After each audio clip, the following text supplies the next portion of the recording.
My dear children, welcome back. बच्चों, आज हम शुरू करने वाले हैं मार्केटिंग। जो टोटल टॉपिक्स हैं वो मैंने यहाँ पर लिख रखे हैं। सबसे पहले हमें ये जानना है कि मार्केटिंग जो है उसका कॉन्सेप्ट क्या है, मार्केटिंग का स्कोप क्या है, मार्केटिंग के फीचर्स, मार्केटिंग के फंक्शंस, मार्केटिंग की फिलॉसफीज। फिर उसके बाद हमें पढ़ना है मार्केटिंग मिक्स के बारे में। मार्केटिंग मिक्स में कितने एलिमेंट्स हैं, इस चैप्टर में हम 4 एलिमेंट्स पढ़ेंगे जिनको कहा जाता है 4 P's ऑफ मार्केटिंग। तो वो 4 P's ऑफ मार्केटिंग है प्रोडक्ट, प्राइस, प्लेस, जिसे हम फिजिकल डिस्ट्रीब्यूशन भी कहते हैं, एंड प्रमोशन। जो मार्केटिंग फंक्शंस और एक्टिविटीज को एक्सप्लेन करने से पहले मैं चाहती हूं कि आप इस डायग्राम को देखिए जो मैंने बनाया है आपके कंफर्ट और कन्वीनियंस के लिए। कि यहाँ पे मैंने लिखा है जो प्रोडक्ट होता है उसका प्रोडक्शन एंड एक्सचेंज होता है और प्रोडक्ट बायर और सेलर के बीच में एक्सचेंज होता है, लेकिन उसको हम कहते हैं सिर्फ सेलिंग। ये मैं आपको बहुत अच्छे से क्लियर कर चुकी हूं, that is transfer from the seller to the buyer. लेकिन इस ट्रांसफर से पहले, before this exchange, there are so many activities that are the part of marketing। वो मैंने एरोज लगाकर यहाँ पे दिखा रखी हैं कि all these activities which are related to product, all the activities related to pricing and all the activities related to physical distribution, these are all the activities that are undertaken by the marketer before the exchange of the product and service। And when the exchange takes place, then even after the exchange, मैंने arrow दिखा रखा है customer support services पे, कि exchange के बाद भी marketing पूरी नहीं होती है, क्योंकि उसके बाद भी कस्टमर्स से लगातार रिव्यूज लिए जाते हैं, उनकी कंप्लेंट्स को हैंडल किया जाता है, उनसे फीडबैक लिए जाते हैं। तो इस तरह की जो कस्टमर सपोर्ट सर्विसेज हैं जो कि आफ्टर सेल परफॉर्म की जाती हैं, वो भी मार्केटिंग का ही पार्ट होती हैं। तो हर एक फंक्शन को बहुत ध्यान से अब हम समझेंगे, और उन फंक्शंस को समझने के लिए मैंने क्या किया है बच्चों कि उनको मैंने 4 कैटेगरीज में डिवाइड कर दिया। अभी जब हम आगे मार्केटिंग मिक्स पढ़ेंगे ना, तो उसमें ये सारे फंक्शंस आपको और बहुत अच्छी तरह से क्लियर हो जाएंगे, क्योंकि जो मार्केटिंग मिक्स के 4 एलिमेंट्स हैं, 4 P's of marketing, product, price, physical distribution and promotion. तो जो सारे मार्केटिंग फंक्शंस है ना, वो इन 4 P's से ही रिलेटेड है। तो उसी हिसाब से, ताकि आपको समझने में आसानी हो, तो टोटल तो 13-14 फंक्शंस है यहाँ पर, लेकिन मैंने उनको क्लासिफाई कर दिया है अलग अलग हेड्स में, ताकि आपको याद करने में आसानी हो जाए। जैसे प्रोडक्ट से related, gathering the market informations about the product and service to be delivered, marketing planning, product designing and development, standardization and grading, branding, packaging, labeling। यहां तक के जितने भी फंक्शंस हैं वो प्रोडक्ट से रिलेटेड फंक्शंस हैं, जो कि प्रोडक्ट को एक्सचेंज करने से पहले मार्केटर परफॉर्म करेगा। फिर एक्सचेंज करने से पहले प्रोडक्ट की प्राइसिंग भी एक one of the important function of marketing है, जो भी एक्सचेंज से पहले ही है। फिर उसके बाद प्रोडक्ट के फिजिकल डिस्ट्रीब्यूशन से रिलेटेड जो फंक्शंस हैं, प्रोडक्ट की ट्रांसपोर्टेशन, प्रोडक्ट की वेयर हाउसिंग, प्रोडक्ट का फिजिकल डिस्ट्रीब्यूशन या उसके चैनल्स ऑफ डिस्ट्रीब्यूशन डिसाइड करना, ये सारे फंक्शंस भी प्रोडक्ट से रिलेटेड ही हैं, लेकिन इसकी हेडिंग जो है वो फिजिकल डिस्ट्रीब्यूशन में डाल दी मैंने। और उसके बाद जब प्रोडक्ट को प्रमोट करना होता है तो प्रोडक्ट की प्रमोशन, और उसके बाद सेल के बाद जो कस्टमर सपोर्ट सर्विसेज होती हैं वो मैंने डाल दी प्रमोशन में। तो हैं तो सारी की सारे functions related to the product, लेकिन उसके अलग अलग हेड्स से आपको अच्छी तरह से याद हो जाएंगे। अब हर एक स्पेसिफिक फंक्शन स्पेसिफिकली किस पर्टिकुलर एक्टिविटी से रिलेटेड है वो देख लेते हैं। सबसे पहला फंक्शन है बच्चों गैदरिंग मार्केट इंफॉर्मेशन। अगर आपको याद हो तो हमने फीचर्स ऑफ मार्केटिंग करे थे, उसका पहला ही फीचर था नीड्स एंड वांट्स। तो सबसे पहला जो मार्केटर का फंक्शन होता है वो ये होता है कि ये पता लगाना कि जो टारगेट मार्केट है उसकी needs and wants, likes, dislikes, preferences क्या हैं, क्योंकि वो उसी हिसाब से अपने प्रोडक्ट्स एंड सर्विसेज को बनाता है। क्योंकि अब जो है वो कंज्यूमर्स ओरिएंटेड मार्केट्स हैं। अब प्रोड्यूसर्स ओरिएंटेड मार्केट्स नहीं है, अब कंज्यूमर इज द किंग वाला कॉन्सेप्ट जो है वो फॉलो किया जाता है, वो भी अभी हम देखेंगे मार्केटिंग फिलॉसफीज में। तो सबसे पहला फंक्शन जो किसी भी मार्केटर को परफॉर्म करना होता है वो होता है determining the needs and the wants of the target market, और उसके लिए उसको क्या करना पड़ता है, market analysis. Analysis of the market मतलब detailed and deep study, thorough study of each and everything, मतलब जो भी उसकी टारगेट मार्केट है। देखो डेफिनेटली टारगेट मार्केट जो है ना वो बहुत ही इंपॉर्टेंट रोल प्ले करती है। अगर एक प्रोडक्ट जो है बच्चों के लिए बनाया जा रहा है तो उसकी जो कलर्स और जो डिजाइनिंग होगी वो बिल्कुल अलग होगी। एक प्रोडक्ट अगर मान लीजिए कोई एजुकेशन से रिलेटेड है, बुक्स हैं, तो उसके लिए मार्केटर को बहुत ज्यादा कलर डिजाइन पे ध्यान नहीं देना पड़ेगा क्योंकि उसमें कंटेंट ज्यादा इंपॉर्टेंट है। कोई प्रोडक्ट जो है वो लेडीज से रिलेटेड है या जेंट्स से रिलेटेड है, तो हर एक अलग अलग प्रोडक्ट का जो पैटर्न होगा या जो डिजाइन होगा वो डेफिनेटली टारगेट मार्केट के हिसाब से होगा।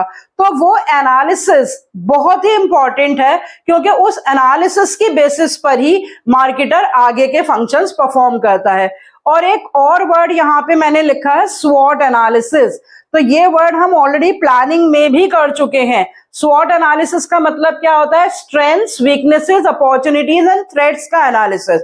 तो हर एक मार्केटर को ये देखना होता है कि उसकी अपनी स्ट्रेंथ्स और वीकनेसेस क्या क्या हैं और उसके पास क्या क्या अपॉर्चुनिटीज हैं या क्या क्या थ्रेट्स वो एनवायरनमेंट से फेस कर सकता है।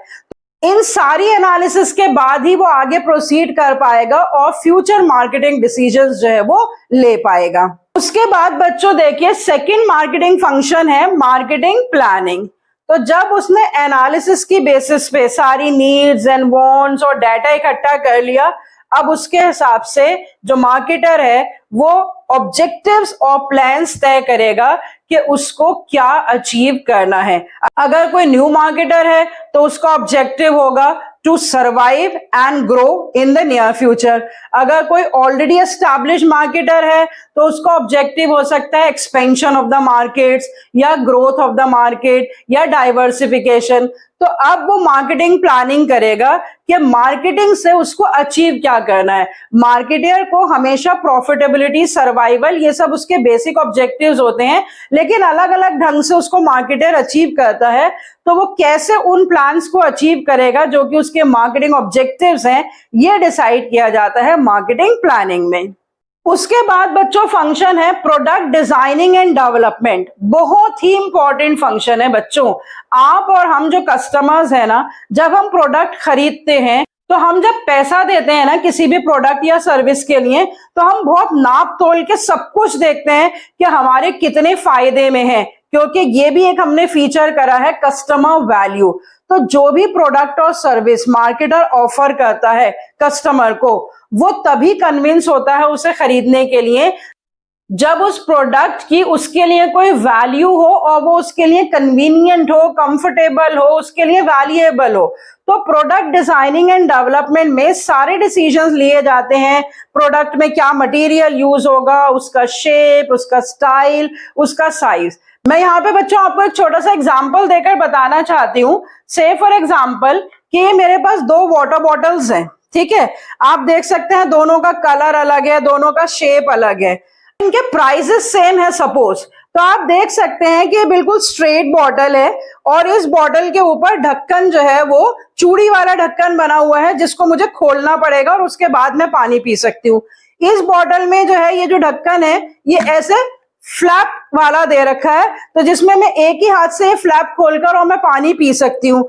और अगर आप इसका शेप देखें तो इसके शेप में यहाँ पर थोड़ा सा जो है वो एक कर्व दे रखा है जिसको इसको होल्ड करने में मुझे कंफर्ट फील हो रहा है, इसको होल्ड करने में मुझे कंफर्ट फील नहीं हो रहा है।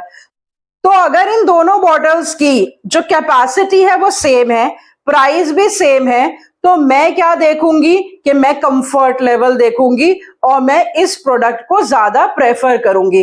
तो यही मैं बताना चाह रही हूं आपको कि प्रोडक्ट का शेप भी बहुत इंपॉर्टेंट होता है।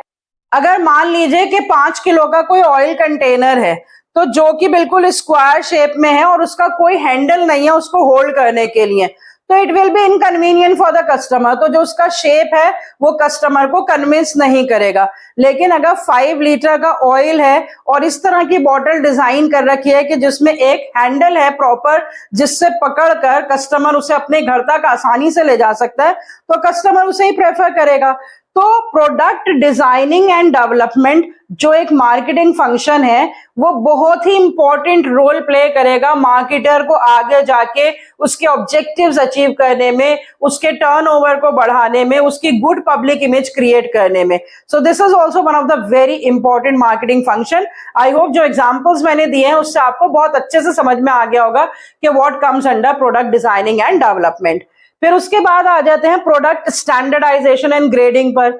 स्टैंडर्डाइजेशन का मतलब होता है बच्चों बेसिक स्टैंडर्ड्स तय करना हर चीज के, क्वालिटी के स्टैंडर्ड्स, उसके बाद रॉ मटेरियल के स्टैंडर्ड्स, प्रोडक्शन प्रोसेसेस के स्टैंडर्ड्स, डिस्ट्रीब्यूशन के स्टैंडर्ड्स, और उसका बेसिक पर्पस होता है यूनिफॉर्मिटी और कंसिस्टेंसी, इंटरचेंजेबिलिटी लाना प्रोडक्ट में। तो स्टैंडर्डाइजेशन और ग्रेडिंग जो है ये फंक्शंस मार्केटर को during the process of production and after production perform करने पड़ते हैं। ग्रेडिंग में क्या किया जाता है, क्लासिफिकेशन की जाती है। से फॉर एग्जांपल के प्रोडक्ट प्रोड्यूस हो गया, अब वो स्टोर हाउसेज में है और उसको पैक करना है, तो अब मार्केटर अपने टारगेट मार्केट के हिसाब से डिसाइड करेगा कि कितने कितने अमाउंट या वॉल्यूम या साइज के उसको पैकेट्स बनाने हैं। मार्केटिया जो है वो 100 ग्राम में भी प्रोडक्ट को बेच सकता है, 500 ग्राम में भी बेच सकता है, तो उसको ये देखना पड़ेगा कि उसकी टारगेट मार्केट किस तरह की। अगेन मैं आपको एक एग्जांपल देकर बताती हूँ। जैसे यहाँ पर देखिए कि एक मेरे पास बिस्किट का पैकेट है जो कि लार्जर साइज का है, इसका वेट ज्यादा है, और एक मेरे पास बिस्किट का छोटा पैकेट है।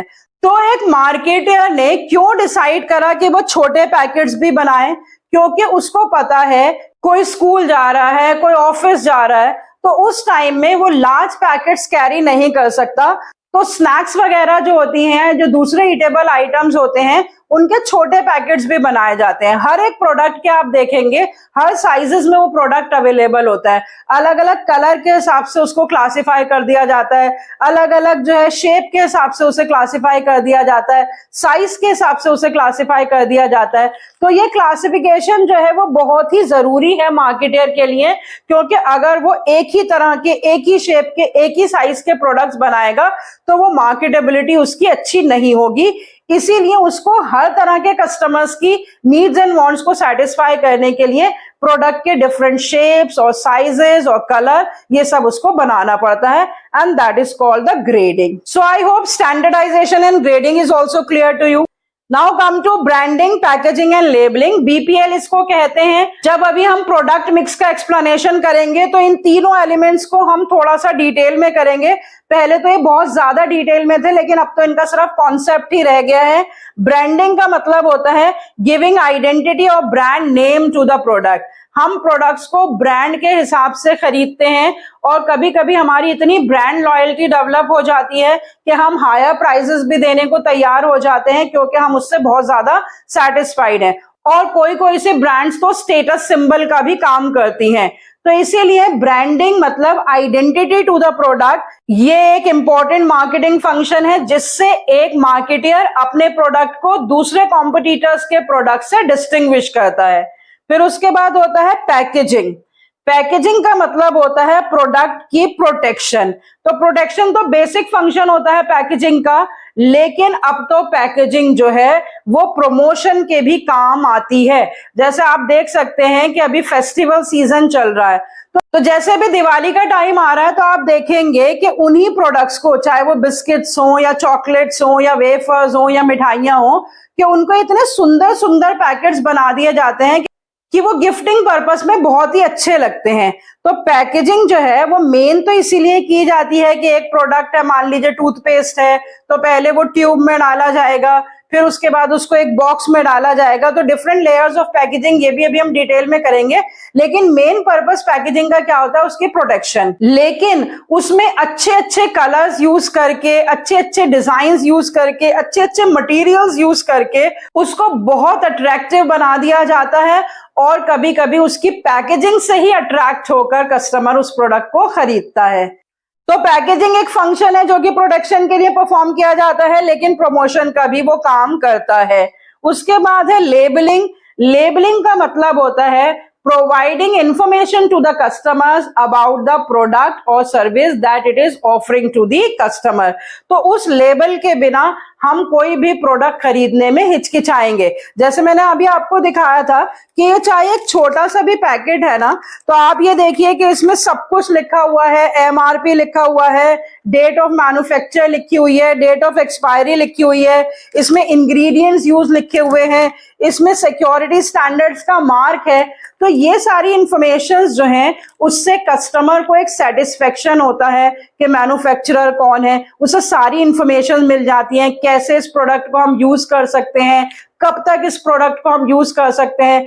कभी कभी तो लीगल रिक्वायरमेंट्स भी होती हैं to provide on the packet of the products. इसको भी हम सबको डिटेल में अभी करेंगे, लेकिन आपको बस ये समझना होगा अभी बेसिक फंक्शन ऑफ मार्केटिंग जो कि लेबलिंग है वो किससे रिलेटेड है। Providing information about the product or service to the customer so that the customer can decide whether to buy the product or not। तो बच्चों ये जो सारे फंक्शंस है ना, ये प्रोडक्ट मिक्स से रिलेटेड मार्केटिंग के फंक्शंस हैं। अब हम देख लेते हैं मार्केटिंग का एक फंक्शन जो प्राइसिंग से रिलेटेड है। प्राइसिंग भी एक बहुत ही इंपॉर्टेंट फंक्शन है क्योंकि कस्टमर जो है प्राइस देखकर ही ये डिसाइड करता है whether to buy the product और सर्विस और नॉट। तो इस फंक्शन में क्या क्या एलिमेंट्स या क्या क्या डिसीजंस मार्केटर को लेने होते हैं कि प्रोडक्ट की प्राइसिंग कैसे की जाएगी, कौन कौन से फैक्टर्स को दिमाग में रखकर price of the product determine किया जाएगा, कब प्राइस चेंज करने की जरूरत पड़ेगी, प्राइसिंग ऑब्जेक्टिव्स क्या हैं जो कि उसे अचीव करने हैं। तो ये सारी चीजें जब मार्केटर डिसाइड कर रहा है तो it means he is performing pricing function. उसके बाद हम देख लेते हैं कि एक थर्ड एलिमेंट है मार्केटिंग मिक्स का जो कि डिस्ट्रीब्यूशन ऑफ द प्रोडक्ट से रिलेटेड है। और डिस्ट्रीब्यूशन से रिलेटेड जितने भी डिसीजंस मार्केटर को लेने होंगे या जो भी फंक्शंस परफॉर्म करने होंगे वो भी मार्केटिंग फंक्शंस का ही पार्ट है। अब डिस्ट्रीब्यूशन से रिलेटेड हमें सबको पता है कि ट्रांसपोर्टेशन सबसे ज्यादा इंपॉर्टेंट एलिमेंट है। जब मार्केटर को रॉ मटेरियल चाहिए होता है या जब उसको फिनिश प्रोडक्ट्स आउटपुट डिस्ट्रीब्यूट करना होता है तो प्लेस का हिंड्रेंस आता है। Products are produced at one place but they are required at the distant places. तो जो प्रोडक्ट्स मार्केटर अवेलेबल कराता है with the help of the transport. तो इतने सारे मोड्स ऑफ ट्रांसपोर्ट हैं, कौन सा मोड ऑफ ट्रांसपोर्ट यूज करना है, ये सारे डिसीजंस जो हैं वो ट्रांसपोर्टेशन डिसीजंस में आएंगे। वेयर हाउसिंग डिसीजंस में स्टोरेज और इन्वेंट्री मैनेजमेंट से रिलेटेड डिसीजंस होते हैं कि प्रोडक्ट्स को till the time they are demanded उनको कैसे स्टोर करना है और स्टोरेज के टाइम उनकी सेफ्टी और प्रोटेक्शन का कैसे ध्यान रखना है, इन्वेंट्री को कैसे मैनेज करना है, स्टॉक्स कैसे मेंटेन करने हैं और physical distribution of the product कैसे करना है।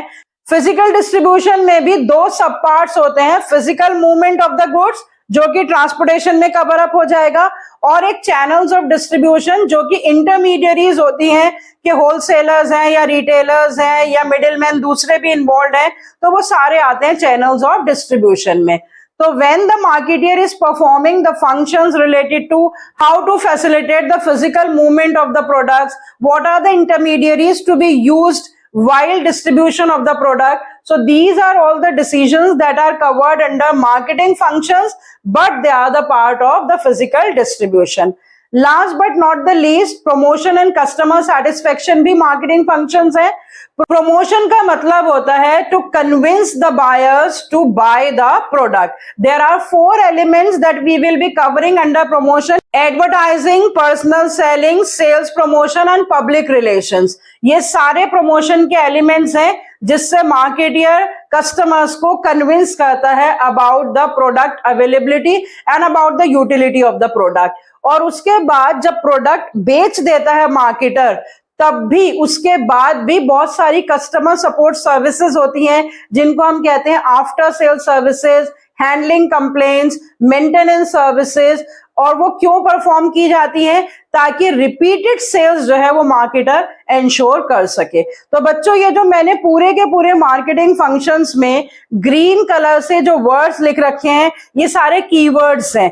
तो इनको आप बहुत अच्छे से अपने पास नोट कर लीजिए या इनका स्क्रीनशॉट ले लीजिए, क्योंकि ऐसा कोई क्वेश्चन नहीं आता है कि explain all the marketing functions. आपको छोटे छोटे क्वेश्चंस आएंगे कीवर्ड्स के साथ और आपको मार्केटिंग फंक्शन आइडेंटिफाई करना होगा। तो अगर आपको ये कीवर्ड्स पता है, आप उन कीवर्ड्स से आइडेंटिफाई कर पाएंगे कौन सा मार्केटिंग फंक्शन है। जैसे स्वॉट एनालिसिस या मार्केट एनालिसिस की बात आए या नीड्स एंड वांट्स की बात आए तो वो मार्केट इंफॉर्मेशन से रिलेटेड फंक्शन है। अगर ऑब्जेक्टिव्स या प्लान से रिलेटेड बात आए तो वो मार्केटिंग प्लानिंग से रिलेटेड फंक्शन है। प्रोडक्ट का शेप, स्टाइल, उसका मटेरियल, ये सब डिजाइन एंड डेवलपमेंट की बात आए तो प्रोडक्ट डिजाइनिंग एंड डेवलपमेंट से रिलेटेड फंक्शन है। अगर क्वालिटी और क्वांटिटी के स्टैंडर्ड्स की बात आए तो वो स्टैंडर्डाइजेशन है। अगर प्रोडक्ट को साइज, कलर, शेप, वॉल्यूम के हिसाब से अलग अलग हिस्सों में बांटा जाए तो वो ग्रेडिंग फंक्शन है। आइडेंटिटी देनी है प्रोडक्ट को तो वो ब्रांडिंग है। प्रोटेक्शन करना है प्रोडक्ट का तो वो पैकेजिंग है। नेसेसरी इंफॉर्मेशन देनी है अबाउट द प्रोडक्ट तो वो लेबलिंग है। प्रोडक्ट की वैल्यू डिटरमाइन करनी है इन टर्म्स ऑफ प्राइस तो वो प्राइसिंग है। प्रोडक्ट के मूवमेंट से रिलेटेड जो फंक्शंस हैं वो ट्रांसपोर्टेशन में आएंगे। चैनल्स ऑफ डिस्ट्रीब्यूशन से रिलेटेड अगर कोई फंक्शन है तो वो फिजिकल डिस्ट्रीब्यूशन में आएगा। पब्लिसिटी से रिलेटेड अगर कोई फंक्शन है तो वो प्रमोशन में आएगा। और कस्टमर्स को रिपीटेड सेल्स के लिए कन्विंस करने से रिलेटेड अगर कोई फंक्शन है तो वो कस्टमर सपोर्ट सर्विसेज में आएगा। और एक लाइन में इन अ नटशेल हम मार्केटिंग फंक्शंस को सम अप कर सकते हैं। Marketing starts before production and continues even after sale. तो मार्केटिंग ऐसा नहीं है कि प्रोडक्ट प्रोड्यूस कर लिया और बेच दिया, सिर्फ प्रोडक्शन एंड एक्सचेंज जो है वो मार्केटिंग नहीं है। प्रोडक्शन से पहले के इतने सारे फंक्शंस और सेल के बाद के भी फंक्शंस, वो सब मार्केटिंग फंक्शंस का पार्ट है। अब बहुत इंपॉर्टेंट चीज जो हमें पढ़नी है, जो एग्जामिनेशन पॉइंट ऑफ व्यू से भी बहुत ही इंपॉर्टेंट है, जिसमें से क्वेश्चंस एक्सपेक्टेड रहते हैं और बहुत इंटरेस्टिंग भी है, that is regarding the marketing management philosophies या कॉन्सेप्ट्स। यहाँ पर मैंने 5 मार्केटिंग फिलॉसफीज लिख रखी हैं कि प्रोडक्शन कॉन्सेप्ट था जो बिल्कुल शुरू में आया था और उसमें फोकस था क्वांटिटी पे, अवेलेबिलिटी पे एंड अफोर्डेबिलिटी पे। उसके बाद आया प्रोडक्ट कॉन्सेप्ट जिसमें फोकस हो गया क्वालिटी पे, परफॉर्मेंस पे और फीचर्स ऑफ द प्रोडक्ट्स पे। उसके बाद आया सेलिंग कॉन्सेप्ट जिसमें फोकस किस पे शिफ्ट हो गया, एग्रेसिव सेलिंग टेक्निक्स पे। उसके बाद आया मार्केटिंग कॉन्सेप्ट जिसमें फोकस शिफ्ट हो गया कस्टमर सैटिस्फैक्शन एंड नीड्स पे। और सबसे बाद में आया सोसाइटल मार्केटिंग कॉन्सेप्ट जिसमें फोकस शिफ्ट हो गया not only on customers needs but also on the societies wellbeing. तो इन 5 फिलॉसफीज पे बच्चों एक्सप्लेनेशन पे भी क्वेश्चन आ सकता है, लेकिन कभी कभी आपको ऐसा क्वेश्चन पूछा जाता है कि आपको कीवर्ड्स दिए होंगे और उन कीवर्ड्स की बेसिस पे आपको आइडेंटिफाई करनी पड़ेगी कि ये कौन सी मार्केटिंग फिलॉसफी है। एक बार इन सारी फिलॉसफीज का कंपैरेटिव चार्ट और देख लेते हैं जिससे आपको ये 5 फिलॉसफीज बहुत अच्छे से समझ में आ जाएंगी। देखिए बच्चों, अपने स्क्रीन पर देखिए, ये कंपैरेटिव चार्ट है 5 मार्केटिंग मैनेजमेंट फिलॉसफीज का। इसमें डिफरेंट बेसिस पे 5 फिलॉसफीज को कंपेयर किया गया है। Starting point, main focus, means and ends. सबसे पहला कंपैरिजन कर रखा है बच्चों स्टार्टिंग पॉइंट पे, जिसमें ले रखा है प्रोडक्शन, प्रोडक्ट और सेलिंग कॉन्सेप्ट में फैक्ट्री। क्यों फैक्ट्री ले रखा है? क्योंकि क्वांटिटी, क्वालिटी, एक्सचेंज ये सारे फैक्ट्री ओरिएंटेड टारगेट्स होते हैं। और फिर मार्केटिंग और सोसाइटल कॉन्सेप्ट में मार्केट एंड सोसाइटी ले रखी है, क्योंकि वहां पे स्टार्टिंग पॉइंट जो है वो मार्केट है। पहले मार्केट को आइडेंटिफाई करो और फिर उसके हिसाब से उसकी नीड्स को सेटिस्फाई करो। तो पहले के 3 कॉन्सेप्ट्स में स्टार्टिंग पॉइंट जो है वो प्रोड्यूसर है और बाकी के 2 कॉन्सेप्ट्स में जो स्टार्टिंग पॉइंट है वो कस्टमर है और अदर ग्रुप्स ऑफ सोसाइटी है। फिर उसके बाद मेन फोकस हमने ऑलरेडी डिस्कस कर लिया है, quantity of product production concept में, quality of product product concept में, selling existing products by hook and crook, that is aggressive selling in the selling concept, customer satisfaction in the marketing concept, and customer satisfaction with the satisfaction of the other groups of the society, that is in the societal concept. फिर उसके बाद means and ends और देख लीजिए, बहुत ही important points हैं। Means का मतलब होता है कि किस तरह से मार्केटियर को अपने प्रॉफिट मैक्सिमाइजेशन ऑब्जेक्टिव को अचीव करना है। तो प्रोडक्शन कॉन्सेप्ट में दे रखा है कि मार्केटियर का यह विश्वास है, यह मानना है कि अगर प्रोडक्ट मैक्सिमम सब जगह पर अवेलेबल होगा और अफोर्डेबल होगा तो लोग उसे खरीदेंगे ही खरीदेंगे, जिससे डिमांड बढ़ जाएगी और जिससे प्रॉफिट भी बढ़ जाएगा।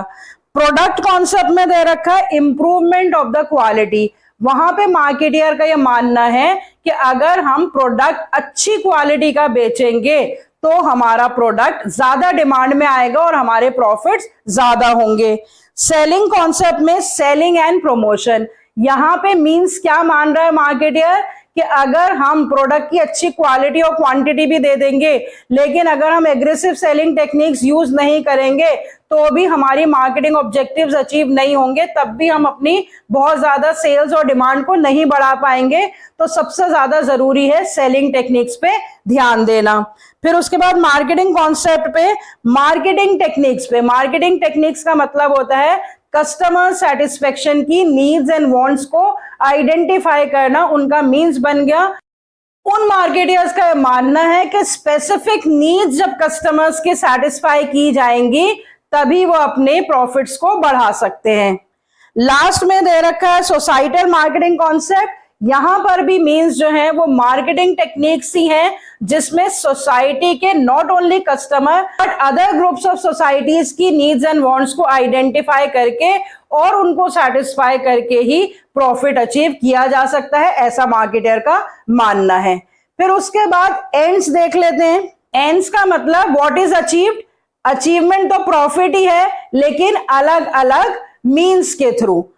प्रोडक्शन कॉन्सेप्ट में देखिए profit through large volume of production. Product concept में profit through quality of the product. Selling concept में profit through the sales volume. Marketing concept में profit through customer satisfaction and societal marketing concept में profit through customer satisfaction as well as the social welfare. तो पांचों marketing philosophies के starting point, उनका focus, उनके means, उनका ends, ये सब आपको इस कंपैरेटिव चार्ट से बहुत अच्छे से समझ में आ गया होगा। और 4 P's, 4 elements of marketing mix, ये मैं ऑलरेडी आपको एक्सप्लेन कर चुकी हूँ। पहला एलिमेंट प्रोडक्ट मिक्स के बारे में डिटेल में पढ़ेंगे। प्रोडक्ट से रिलेटेड हमारे सिलेबस में जो डिटेल में है वो है सिर्फ ब्रांडिंग, पैकेजिंग एंड लेबलिंग। इनको हम BPL भी कहते हैं। तो इनके कॉन्सेप्ट्स को हम थोड़ा ध्यान से पढ़ेंगे। 3 elements of the product mix जो कि ज्यादा इंपॉर्टेंट है। तो सबसे पहले देख लेते हैं बच्चों, what is the meaning of branding. Brand क्या होता है? किसी भी प्रोडक्ट का नाम। जैसे जब आप कोई भी प्रोडक्ट इस्तेमाल करते हैं, से फॉर एग्जांपल कि आप टूथपेस्ट इस्तेमाल कर रहे हैं, तो जब आप मार्केट में जाते हैं या दुकान पर जाते हैं तो आप ये नहीं कहते कि टूथपेस्ट दे दो, रिटेलर अपनी मर्जी से कोई सा भी टूथपेस्ट उठाकर दे देता है। आप पर्टिकुलर नाम बताते हैं, कोलगेट का चाहिए, पेप्सोडेंट का चाहिए, या कोई और ब्रांड जो आप इस्तेमाल करते हैं, ग्लिस्टर चाहिए, कुछ भी आप नाम बताकर उस प्रोडक्ट को खरीदते हैं। तो वो जो नाम होता है जो प्रोडक्ट को आइडेंटिटी देता है, उस नाम को डिफाइन करने के प्रोसेस को हम कहते हैं ब्रांडिंग।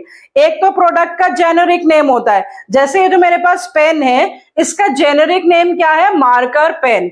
तो अब ये मार्कर पेन मतलब किसी भी कंपनी का मार्कर पेन हो सकता है। ये कैमलिन कंपनी का मार्कर पेन है, तो इसका ब्रांड नेम क्या हो गया? कैमलिन। तो पेन हो गया इसका जेनेरिक नेम, ब्रांड नेम इसका क्या हो गया? कैमलिन। तो इस तरह से ब्रांडिंग का मतलब क्या है? The process of giving the name और the identity to the product so that a marketer can distinguish his products from that of the competitors. तो सबसे पहले मैंने यहाँ पे लिखा है कि ब्रांडिंग का मेन पर्पस क्या होता है? आइडेंटिफिकेशन या डिफरेंशिएशन। और ब्रांडिंग से रिलेटेड 3-4 टर्म्स हैं जिसपे क्वेश्चंस भी आ सकते हैं और वो आपको क्लियरली पता होनी चाहिए। एक टर्म है ब्रांड, दूसरी है ब्रांड नेम, तीसरी है ब्रांड मार्क और चौथी है ट्रेड मार्क। तो ब्रांड का मतलब क्या है कि identity of the product of the various marketeers. Simply brand का मतलब कि जब एक जेनेरिक नेम को एक नाम दे दिया जाता है तो वो बन जाती है ब्रांड। अब ब्रांड नेम क्या होता है? जो उस ब्रांड का स्पोकन पार्ट होता है, that is called the brand name. जो वर्बल कंपोनेंट होता है, that is called the brand name. जैसे मैंने अभी बताया था कि कैमलिन इसका ब्रांड नेम है। फिर उसके बाद होता है ब्रांड मार्क। एक अनस्पोकन पार्ट भी होता है प्रोडक्ट का, जो कि सिंबल होता है या मार्क होता है या जो डिजाइन होता है, उसको हम कहते हैं ब्रांड मार्क। जैसे मैकडॉनल्ड्स होता है तो मैकडॉनल्ड्स का एम करके ब्रांड मार्क होता है। बहुत सारे ब्रांड मार्क्स तो आपको ऑलरेडी पता है कि किसी भी कंपनी का कभी कभी जो नाम होता है उसके साथ साथ उसका मार्क भी होता है। तो वो मार्क दिखाई तो देता है, विजिबल तो होता है, लेकिन उसको हम बोल नहीं सकते हैं। तो वो जो पर्टिकुलर मार्क होता है, that is called the brand mark. और जब कंपनी अपने ब्रांड नेम को या ब्रांड मार्क को रजिस्टर करवा लेती है, लीगल प्रोटेक्शन दे देती है कि अब इसे कोई और इस्तेमाल नहीं कर सकता है, तो वो क्या बन जाता है? ट्रेडमार्क। तो रजिस्टर्ड ब्रांड नेम और the mark that gets the legal protection which can not be used by anyone else, that will be called as the trademark. तो एक बार ब्रांडिंग को मैं समराइज कर देती हूं, जितना जानना आपके लिए जरूरी है। That branding is the process of giving identification to the product so that one marketeer can distinguish it with the products of the other marketeer. There are four important terms that are important in relation to branding. One is the brand, that is the identity. Another is the brand name, that is the spoken part of the brand. Another is the brand mark, that is the symbol or the sign or the design, that is the unspoken part of the brand. And one is the registered brand name and the brand mark, that is called the trademark. उसके बाद आ जाते हैं बच्चों second element of the product, that is packaging. तो जैसे branding is for identification है, packaging है for protection. किसी भी प्रोडक्ट को मार्केटियर रॉ फॉर्म में नहीं बेच सकता है, उसको स्टैंडर्डाइज करना पड़ता है, उसकी ग्रेडिंग करनी पड़ती है साइज, वेट, कलर के हिसाब से, और फिर उसके बाद उसके एप्रोप्रिएट पैकेट्स डिजाइन करने पड़ते हैं ताकि कन्वीनियंटली वो प्रोडक्ट कस्टमर तक पहुंच जाए। तो पैकेजिंग इज फॉर प्रोटेक्शन। और पैकेजिंग की डेफिनेशन क्या है? Designing and producing the package और द कंटेनर और the wrapper for the product. तो प्रोडक्ट को जिस पर्टिकुलर कंटेनर में डालना है या रैपर में डालना है या उस प्रोडक्ट का कोई भी पैकेज हमें डिजाइन करना है, तो उस डिजाइन करने के प्रोसेस को क्या कहा जाता है? पैकेजिंग। और पैकेजिंग जो है नॉर्मली उसकी 3 लेयर्स ऑफ पैकेजिंग होती हैं। प्राइमरी पैकेजिंग होती है, जो असेंशियल पैकेजिंग होती है, जो इमीडिएट पैकेजिंग होती है। जैसे अगर टी लीव्स हैं, उसको किसी बैग में डाला जाए तो उसकी प्राइमरी पैकेजिंग हो गई। अगर टूथपेस्ट है तो वो अगर किसी ट्यूब में डाला जाए तो वो उसकी प्राइमरी पैकेजिंग हो गई। अगर बिस्किट्स हैं तो किसी रैपर में डाले जाएं तो वो उसकी प्राइमरी पैकेजिंग हो गई। तो जो सबसे पहली पैकेजिंग होती है प्रोडक्ट की, वो होती है प्राइमरी पैकेजिंग। फिर उसके बाद जब उसकी एडिशनल लेयर, किसी किसी प्रोडक्ट्स में एडिशनल लेयर चाहिए होती है, किसी किसी प्रोडक्ट में नहीं चाहिए होती है, तो कोई अगर एडिशनल लेयर चाहिए प्रोडक्ट की तो that will be called as the secondary packaging. जैसे मैंने अभी आपको टूथपेस्ट का एग्जांपल दिया, तो जब टूथपेस्ट को एक बॉक्स में रखा जाएगा तो वो उसकी कहलाएगी सेकेंडरी पैकेजिंग। और जब उसकी फर्दर पैकेजिंग होती है for the purpose of storage और ट्रांसपोर्टेशन, क्योंकि कोई भी प्रोडक्ट जो है वो एक एक दो दो यूनिट्स नहीं बेचे जाते हैं। पहले मैन्युफैक्चरर से वो होलसेलर्स के पास आते हैं, फिर रिटेलर्स के पास आते हैं, फिर कंज्यूमर्स के पास आते हैं। तो होलसेलर्स और रिटेलर्स तो उन्हें लार्ज क्वांटिटीज में परचेज करते हैं। तो जब प्रोडक्ट के बहुत सारे यूनिट्स एक साथ पैक किए जाते हैं, जिस हिसाब से उनको ट्रक्स में रखा जाएगा या स्टोर हाउसेस में प्रोटेक्ट करके रखा जाएगा, तो जो फाइनल पैकेज बनके तैयार होता है for the product to be transported और to be kept in the warehouses, उसको कहा जाता है ट्रांसपोर्टेशन पैकेजिंग। तो जितना पॉसिबल प्रोटेक्शन एक मार्केटर दे सकता है किसी भी प्रोडक्ट को, ताकि वो प्रोडक्ट कन्वीनियंटली, सेफली, सही फॉर्म में कस्टमर तक पहुंच जाए और उसके लिए उसे कितनी भी लेयर्स ऑफ पैकेजिंग उसके ऊपर डालनी पड़े, वो सारी पैकेजिंग जो है वो मार्केटियर प्रोवाइड करता है। Let me show you the example कि मेरे पास एक ये प्रोडक्ट है बच्चों, मसाला चाय, चायोस देसी चाय। ये एक मसाला चाय का पैकेट है। तो ये जो पैकेट आपको दिखाई दे रहा है, आपके हिसाब से ये क्या है? ये सेकेंडरी पैकेजिंग है, प्राइमरी पैकेजिंग है या ट्रांसपोर्ट पैकेजिंग है? So now I will tell you that it is a secondary packaging. Why? Because I show you कि इसकी प्राइमरी पैकेजिंग क्या है। देखिए इसके अंदर टी बैग्स हैं, एक सिंगल टी बैग है जो कि इस रैपर में है येलो कलर के, और इसके अंदर एक्चुअल टी बैग है। तो जो टी बैग है वो प्रोडक्ट है, उसकी ये प्राइमरी पैकेजिंग है जो कि एक सिंगल पैकेट में है।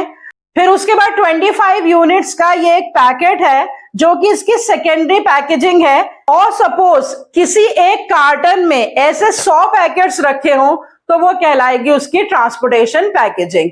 तो I hope with the help of this example I have made you clear the primary, secondary and the transportation packaging that is done by the marketeer in order to give protection to the product. Now come to the last part of the product mix, that is labeling. Definition देखिए, designing a label to be put on the package. देखो बच्चों, ये बहुत ही जरूरी होता है marketeer के लिए कि जो भी प्रोडक्ट वो ऑफर कर रहा है कस्टमर को, उसकी इंफॉर्मेशंस दे पूरी तरह से कस्टमर को, वरना कस्टमर कभी भी उस प्रोडक्ट को खरीदेगा ही नहीं अगर उसको उस प्रोडक्ट के बारे में कुछ भी नहीं पता है। तो लेबलिंग का मतलब होता है कि लिस्ट ऑफ इंफॉर्मेशंस जो भी उसको कस्टमर को प्रोवाइड करनी है वो सारी लिस्ट बनाकर और डिजाइन करे कि किस तरह से ये इंफॉर्मेशन मार्केटियर कस्टमर तक पहुंचाएगा। तो कभी कभी तो पैकेट के ऊपर ही लेबल होता है, कोई से छोटे छोटे से प्रोडक्ट्स होते हैं या मेडिसिन होती हैं, तो उसमें आप देखते हैं कि कुछ पैम्पलेट या छोटी सी बुकलेट टाइप होती है, वो प्रोडक्ट के अंदर होती है, उसमें इंफॉर्मेशन दे दी जाती हैं। तो ये तो नंबर ऑफ इंफॉर्मेशन पे डिपेंड करता है कि कम इंफॉर्मेशन है या ज्यादा इंफॉर्मेशन है। तो अगर वो सारी information on the packet of the product आसानी से आ जाती है तो कोई एक्स्ट्रा इंफॉर्मेशन बुकलेट नहीं देनी पड़ती, लेकिन अगर वो उस पैकेट पे सफिशिएंटली नहीं प्रोवाइड की जा सकती तो एक्स्ट्रा बुकलेट के थ्रू प्रोवाइड कर दी जाती है। तो बेसिक फंक्शन लेबलिंग का क्या हो गया? इंफॉर्मेशन। और उसके अलावा भी लेबलिंग बहुत सारे अदर फंक्शंस परफॉर्म करता है जो मैंने यहां लिखे हैं। Describe the product name, brand and the contents. सबसे इंपॉर्टेंट तो जो प्रोडक्ट का ब्रांड नेम होता है, जो उसकी आइडेंटिटी होती है, वो लेबल पे ही होती है। उसके सारे कंटेंट्स, उसकी सारी इंफॉर्मेशन, वो सारी की सारी किसके ऊपर होती है? लेबल के ऊपर होती है। तो प्राइमरी फंक्शन ऑफ लेबलिंग तो डिस्क्रिप्शन हो गया। उसके बाद ग्रेडिंग द प्रोडक्ट। आप देखते हैं कि प्रोडक्ट्स के ग्रेडिंग करने के लिए, जैसे प्रोडक्ट कोई लाल रंग में है, कोई नीला है, कोई पीला है, कोई हरा है, इस तरह से प्रोडक्ट की ग्रेडिंग भी उसके पैकेज के कलर से या उसके पैकेज के साइज से की जाती है। तो अनदर फंक्शन ऑफ लेबलिंग क्या हो गया? ग्रेडिंग। फिर प्रमोशन ऑफ द प्रोडक्ट। आप सभी जानते हैं कि जो पैकेट्स हैं इतने अट्रैक्टिव कई बार डिजाइन किए जाते हैं कि हम उन्हें ही देखकर अट्रैक्ट हो जाते हैं या कन्विंस हो जाते हैं टू बाय द प्रोडक्ट। या जो मार्केटियर की कोई भी प्रमोशनल स्कीम्स होती हैं, 25% extra, bye one get one free, ये सब भी आप देखते हैं कि पैकेट्स के ऊपर ही लिखी होती है। तो डेफिनेटली पैकेट्स किस चीज का काम कर रहे हैं? प्रमोशन का। तो अनदर फंक्शन ऑफ लेबलिंग क्या हो गया? Promotion of the product. Last but not the least is providing information required by the law. बहुत सारी लीगल इंस्ट्रक्शंस होती हैं, बहुत सारे ऐसे प्रोडक्ट्स होते हैं जिसके लिए लॉ ये कंपलसरी करता है that this information has to be provided on the packet of the product. जैसे सिगरेट्स होते हैं तो उसके ऊपर, या लिकर होती है उसके पैकेट्स पर लिखा होता है that it is injurious to health. तो ये लिखना जरूरी है as per the legal terms and conditions. या जो बेबी फूड्स होते हैं उसके ऊपर ये लिखा होता है that mother's milk is best for the children, ताकि ये पता लग जाए कि ये एक ऑल्टरनेटिव या सब्सिडरी प्रोडक्ट्स जो है वो हम मार्केट में दे रहे हैं, लेकिन फिर भी इसका इस्तेमाल जो है वो बहुत ज्यादा हेल्थ पॉइंट ऑफ व्यू से अच्छा नहीं है। तो इस तरह की कुछ लीगल टर्म्स एंड कंडीशंस होती हैं जो कुछ प्रोडक्ट्स में कंपल्सरीली देनी पड़ती हैं। उन इंफॉर्मेशंस को भी प्रोवाइड करने के लिए किस चीज का इस्तेमाल किया जाता है? लेबलिंग का। तो अभी अभी बच्चों मैंने आपको primary, secondary and transport packaging का एग्जांपल दिया था with the help of T box. तो उसी टी बॉक्स से मैं आपको लेबलिंग थोड़ा सा और समझा देती हूं। Look at this T box once again students. जो मोस्ट इंपॉर्टेंट इंफॉर्मेशन है जो इसके लेबल पे है, दैट इज द इंग्रेडिएंट्स। फिर इंग्रेडिएंट्स के बाद यहाँ पे FSSAI का मार्क है। ये फूड सिक्योरिटी मार्क होता है जो कि फूड प्रोडक्ट्स में देना असेंशियल है, जिससे उसकी क्वालिटी स्टैंडर्ड पता लगता है। फिर उसके बाद यहाँ पे इसकी date of manufacturing, date of expiry है। फिर उसके बाद इसका मैक्सिमम रिटेल प्राइस यहाँ पर दे रखा है, जिससे कस्टमर को ये पता लगता है कि एक्चुअली कितना अमाउंट उसे पे करना है। न्यूट्रिशनल वैल्यूज यहाँ पर दे रखी है। इसका ब्रांड नेम यहाँ पर दे रखा है। यहाँ दे रखा है कि 25 टी बैग्स इस पैकेट के अंदर हैं, तो क्वांटिटी इसमें दे रखी है। उसके अलावा यहाँ पे कितने फ्लेवर्स में अवेलेबल है ये भी दे रखा है। अब ये देख सकते हैं कि कितनी सारी इंफॉर्मेशन जो है इस लेबल के थ्रू प्रोवाइड कर रहा है मार्केटियर टू द कस्टमर। और इसका डिजाइन भी बहुत अट्रैक्टिव है। दो कलर्स जो बहुत ही प्रोमिनेंट कलर्स हैं, उससे ये अट्रैक्टिव लुक भी दे रहा है। और अगर मार्केटियर को कोई भी प्रमोशनल स्कीम देनी है, जैसे यहाँ पे 25 टी बैग्स हैं, अगर मार्केटियर को इसका प्रमोशन करना है तो वो यहाँ पर लिख सकता है 5 टी बैग्स एक्स्ट्रा इनसाइड। तो ये इस पर्टिकुलर प्रोडक्ट की प्रमोशन का भी काम करेगा। इसीलिए मैंने आपको बताया है कि लेबलिंग का मेन फंक्शन जो है वो इंफॉर्मेशन होता है, लेकिन उसको बहुत अट्रैक्टिव बनाना ताकि उससे प्रोडक्ट प्रमोट हो, और उससे प्रोडक्ट को डिस्क्राइब करना, उसे ग्रेड करना या कोई भी लीगल इंफॉर्मेशन प्रोवाइड करना, ये सारे फंक्शंस भी लेबलिंग के थ्रू ही परफॉर्म होते हैं। Let me summarize the 3 elements of the product mix in one line each. That branding is for identification, packaging is for protection, and labeling is for information. Match the following पे कभी कभी आपको question आता है। एक तरफ आपको दिए होंगे ब्रांडिंग, लेबलिंग, पैकेजिंग, और दूसरी तरफ दिए होंगे आइडेंटिफिकेशन, प्रोटेक्शन, प्रमोशन, और आपको कहा जाएगा कि कौन सा स्पेसिफिक फंक्शन इस particular element of product mix से रिलेटेड है, वो आपको मैच करके बताना होगा। तो स्पेसिफिक फंक्शन और उसके अलावा जो एक्स्ट्रा फंक्शंस ये 3 elements of product mix perform करते हैं, that I have explain you in detail with lot of examples as well. So I hope the 3 elements of the product mix are very much clear to you. बच्चों, हम continuation में elements of marketing mix कर रहे हैं, जिसमें 4 P's हैं: product mix, price mix, physical distribution mix and promotion mix. So we have already covered the product mix. Going to study about the price mix and its elements or the factors affecting the price. सबसे पहले बच्चों, मैं आपको already बता चुकी हूं कि price जो है वो मार्केटर के पॉइंट ऑफ व्यू से क्या है और बायर के पॉइंट ऑफ व्यू से क्या है।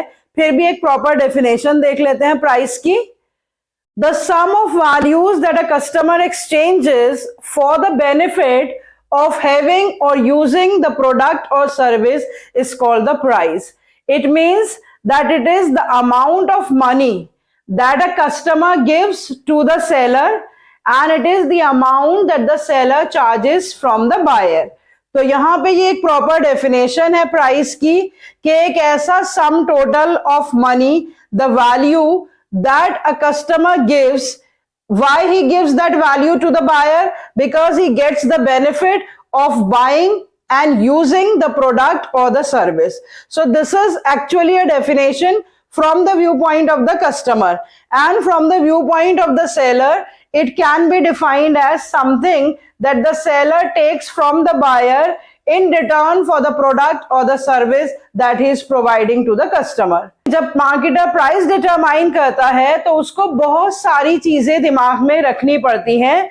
तो हम यहाँ पर देखेंगे कि what are the factors affecting the price determination, or what are the factors that a marketer has to keep in mind while determining the price of his product or service. सारे फैक्टर्स मैंने यहाँ पर लिख दिए हैं, और उन factors में जो कीवर्ड्स हैं, जो इंपॉर्टेंट एलिमेंट्स हैं, उन्हें अंडरलाइन कर दिया है। And now we will discuss कि how each factor is important in price determination. 6 factors हैं यहाँ पर, अपने पास नोट कर लीजिए।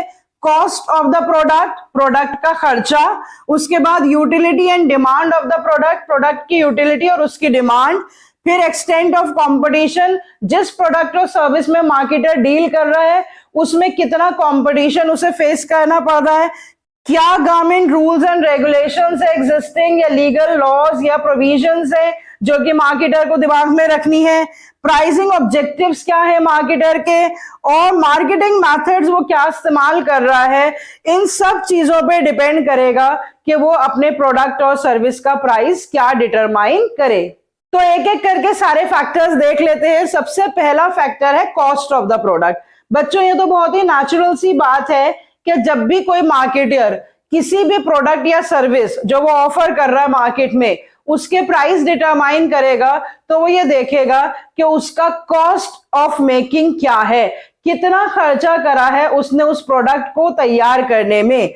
तो यहां पर जो मिनिमम प्राइस होता है, जो मिनिमम लेवल होता है प्राइस का, उसको कहते हैं फ्लोर प्राइस, और जो किसके ऊपर डिपेंड करता है, कॉस्ट पे, क्योंकि कॉस्ट से कम कोई भी मार्केटर प्राइस डिटरमाइन नहीं करता। So the minimum price that the marketer is going to decide, definitely वो इतना तो होना चाहिए जिससे कॉस्ट कवर हो, बल्कि कॉस्ट के बाद थोड़ा सा रीजनेबल प्रॉफिट मार्जिन, क्योंकि अगर सिर्फ कॉस्ट और कॉस्ट ही बहुत लंबे टाइम के लिए कवर अप होता रहेगा और प्रॉफिट मार्जिन नहीं होगा तो भी मार्केटर को लॉन्ग रन में फायदा नहीं होगा। तो minimum cost plus little profit margin, इतना जो है वो प्राइस होना चाहिए। अगर कोई भी मार्केटर 10 रुपए का खर्चा कर रहा है प्रोडक्ट बनाने में और 2 रुपए उसे प्रॉफिट मार्जिन चाहिए तो मिनिमम प्राइस जो है वो 12 रुपए तो होना ही चाहिए।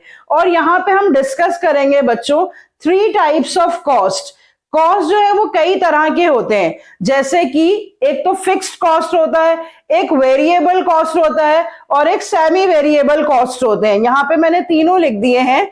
और जब एक मार्केटर प्राइसेस डिटरमाइन करता है तो उसके तीनों तरह के कॉस्ट जो है वो कवर अप होने चाहिए। बस इनके आपको मीनिंग पता होना चाहिए कि फिक्स कॉस्ट क्या होता है, वेरिएबल कॉस्ट और सेमी वेरिएबल। और ये आप सब लोग इकोनॉमिक्स में कर भी चुके हैं, फिर भी मैं थोड़ा सा इंट्रोडक्टरी पार्ट आपको बता देती हूँ। फिक्स्ड कॉस्ट वो होता है जो प्रोडक्शन से उसका कोई लेना देना नहीं होता और प्रोडक्शन के साथ वो वेरी नहीं करता है।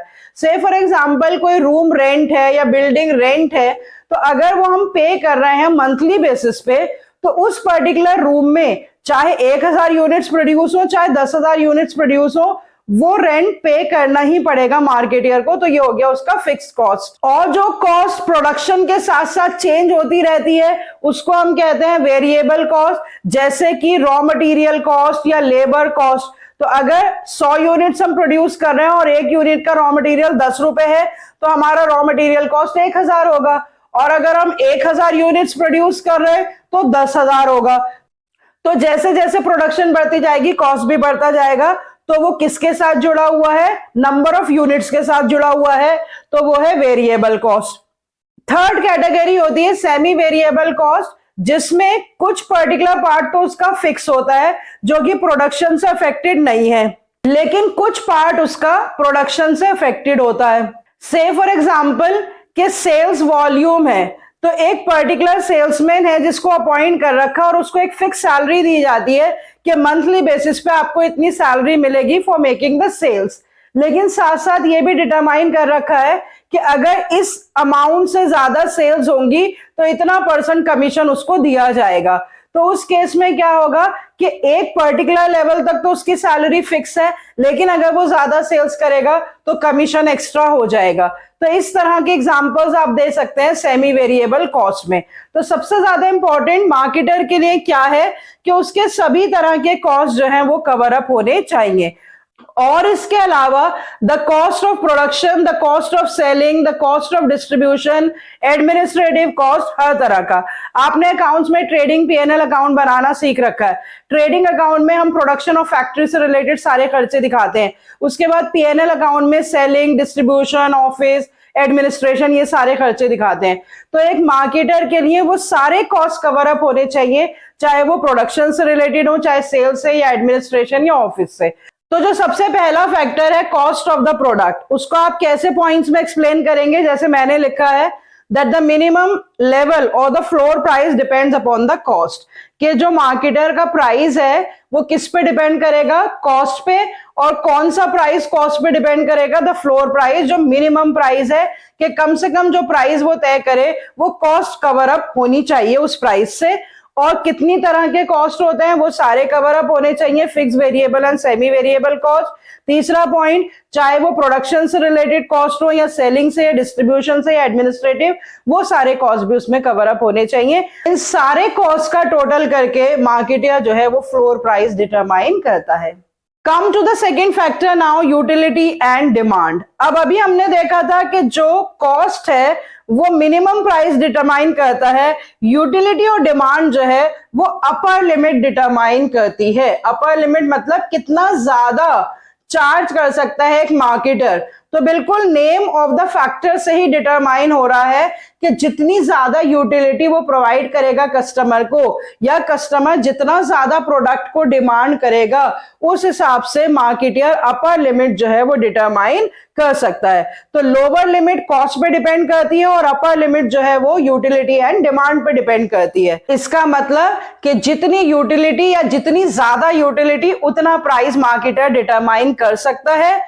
It is equal to the sacrifice a customer made in terms of the prices paid. Utility को कस्टमर के पॉइंट ऑफ व्यू से कैसे डिफाइन किया गया है कि कस्टमर जो सैक्रिफाइस करता है in terms of the price he is paying. तो कस्टमर जब कुछ पे करता है, so actually is making a sacrifice that he is paying the amount that he has earned, so he is able to pay the price only when he gets the utility.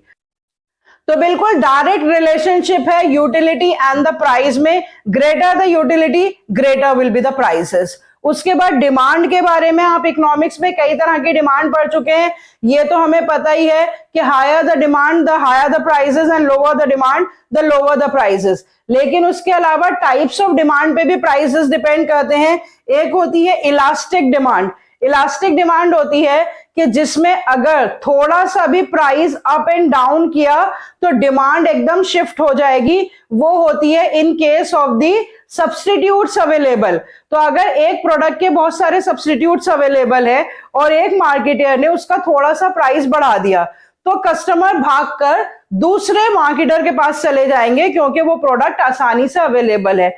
तो इस तरह के products की जहां elastic demand होती है वहां पे प्राइसेस कम ही रखने पड़ते हैं। बहुत ज्यादा प्राइसेस मार्केटर बढ़ा नहीं सकता है। लेकिन कुछ प्रोडक्ट्स की इनइलास्टिक डिमांड होती है, जहां पे मोनोपोली होती है, जहां पे एक ऐसा एसेंशियल कमोडिटी में मार्केटर डील कर रहा है जिसका कोई सब्स्टिट्यूट ही अवेलेबल नहीं है। तो उस केस में अगर वो अपने प्राइसेस को बढ़ा भी देगा तो कस्टमर के पास कोई ऑप्शन ही नहीं रहेगा कि वो कहीं और जाके उस प्रोडक्ट को खरीद ले, तब भी उसे इसी मार्केटर से प्रोडक्ट को खरीदना पड़ेगा। तो उस केस में वो प्राइसेस हाई भी कर सकता है। तो दो लाइनों में मैं इस फैक्टर को सम अप कर देती हूं, यूटिलिटी एंड डिमांड, कि जितनी ज्यादा यूटिलिटी होगी प्राइसेस हाई हो सकते हैं। अगर सेलर कम यूटिलिटी प्रोवाइड कर रहा है तो उसे कम प्राइसेस रखने पड़ेंगे। और डिमांड के केस में अगर सेलर की इलास्टिसिटी ऑफ डिमांड है, इलास्टिक डिमांड है, तो उसको प्राइसेस कम रखने पड़ेंगे। और अगर इनइलास्टिक डिमांड है तो वो प्राइसेस ज्यादा रख सकता है। Come to the third factor, very easy, that is extent of competition. Competition पे डिपेंड करेगा कि प्राइसेस हाई या लो हैं। जैसे मैंने बताया, अगर लॉट ऑफ कंपटीशन है, एक प्रोडक्ट में इतने सारे कॉम्पिटिटर्स हैं एक मार्केटर के सामने कि वो चाहकर भी प्राइसेस नहीं बढ़ा सकता, क्योंकि अगर वो ऐसा करेगा तो उसके बायर्स जो हैं वो कहीं और अपनी डिमांड को शिफ्ट कर देंगे। तो बिल्कुल सिंपल ये एक्सप्लेनेशन है, greater the competition the lesser the prices the seller has to charge, and less the competition, more prices can be charged by the seller. Come to the fourth factor, that is the government regulations and the legal restrictions. Prices of the essential products are regulated by the government. All government and legal regulations are to be considered while determining the prices. इसमें आपको क्या explain करना है कि सारी commodities के तो नहीं, लेकिन कुछ commodities असेंशियल कमोडिटीज की डेफिनेशन में आती हैं। गवर्नमेंट जो है वो लिस्ट पब्लिश करती है कि what are the commodities that come under the essential commodities, और उसके प्राइसेस जो है वो गवर्नमेंट तय करती है कि इससे ज्यादा ऊपर प्राइसेस सेलर चार्ज नहीं कर सकता है। तो सारी वो आइटम्स जो असेंशियल कमोडिटीज की लिस्ट में आती हैं, अगर सेलर की भी उन्हीं में से कोई सी एक आइटम है तो सेलर अपनी मर्जी से प्राइसेस तय नहीं कर सकता है। उसको देखना होगा कि क्या गवर्नमेंट रूल्स एंड रेगुलेशंस हैं, क्या मिनिमम प्राइस है या क्या मैक्सिमम प्राइस है जो वो उस कमोडिटी के चार्ज कर सकता है।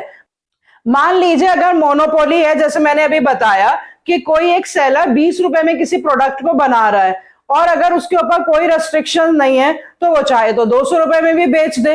लेकिन अगर उसकी कमोडिटी एसेंशियल कमोडिटीज में आती है और गवर्नमेंट ने फिक्स कर रखा है उसका मैक्सिमम प्राइस 30 रुपए, तो वो 30 रुपए से ऊपर नहीं बेच सकता है। तो बहुत क्लियर एक्सप्लेनेशन है कि जब भी एक सेलर अपने प्रोडक्ट और सर्विस के प्राइसेस तय करेगा तो उसको देखना होगा कि ये कमोडिटी कहीं गवर्नमेंट रूल्स एंड रेगुलेशंस के अंडर तो नहीं आती है, और उस केस में जो रूल्स एंड रेगुलेशन सरकार ने तय करे हैं, जो लीगल रेस्ट्रिक्शंस हैं, वो सारी उसको माननी पड़ेंगी while determining the price of the product. Next factor देखिए बच्चों, प्राइसिंग ऑब्जेक्टिव्स।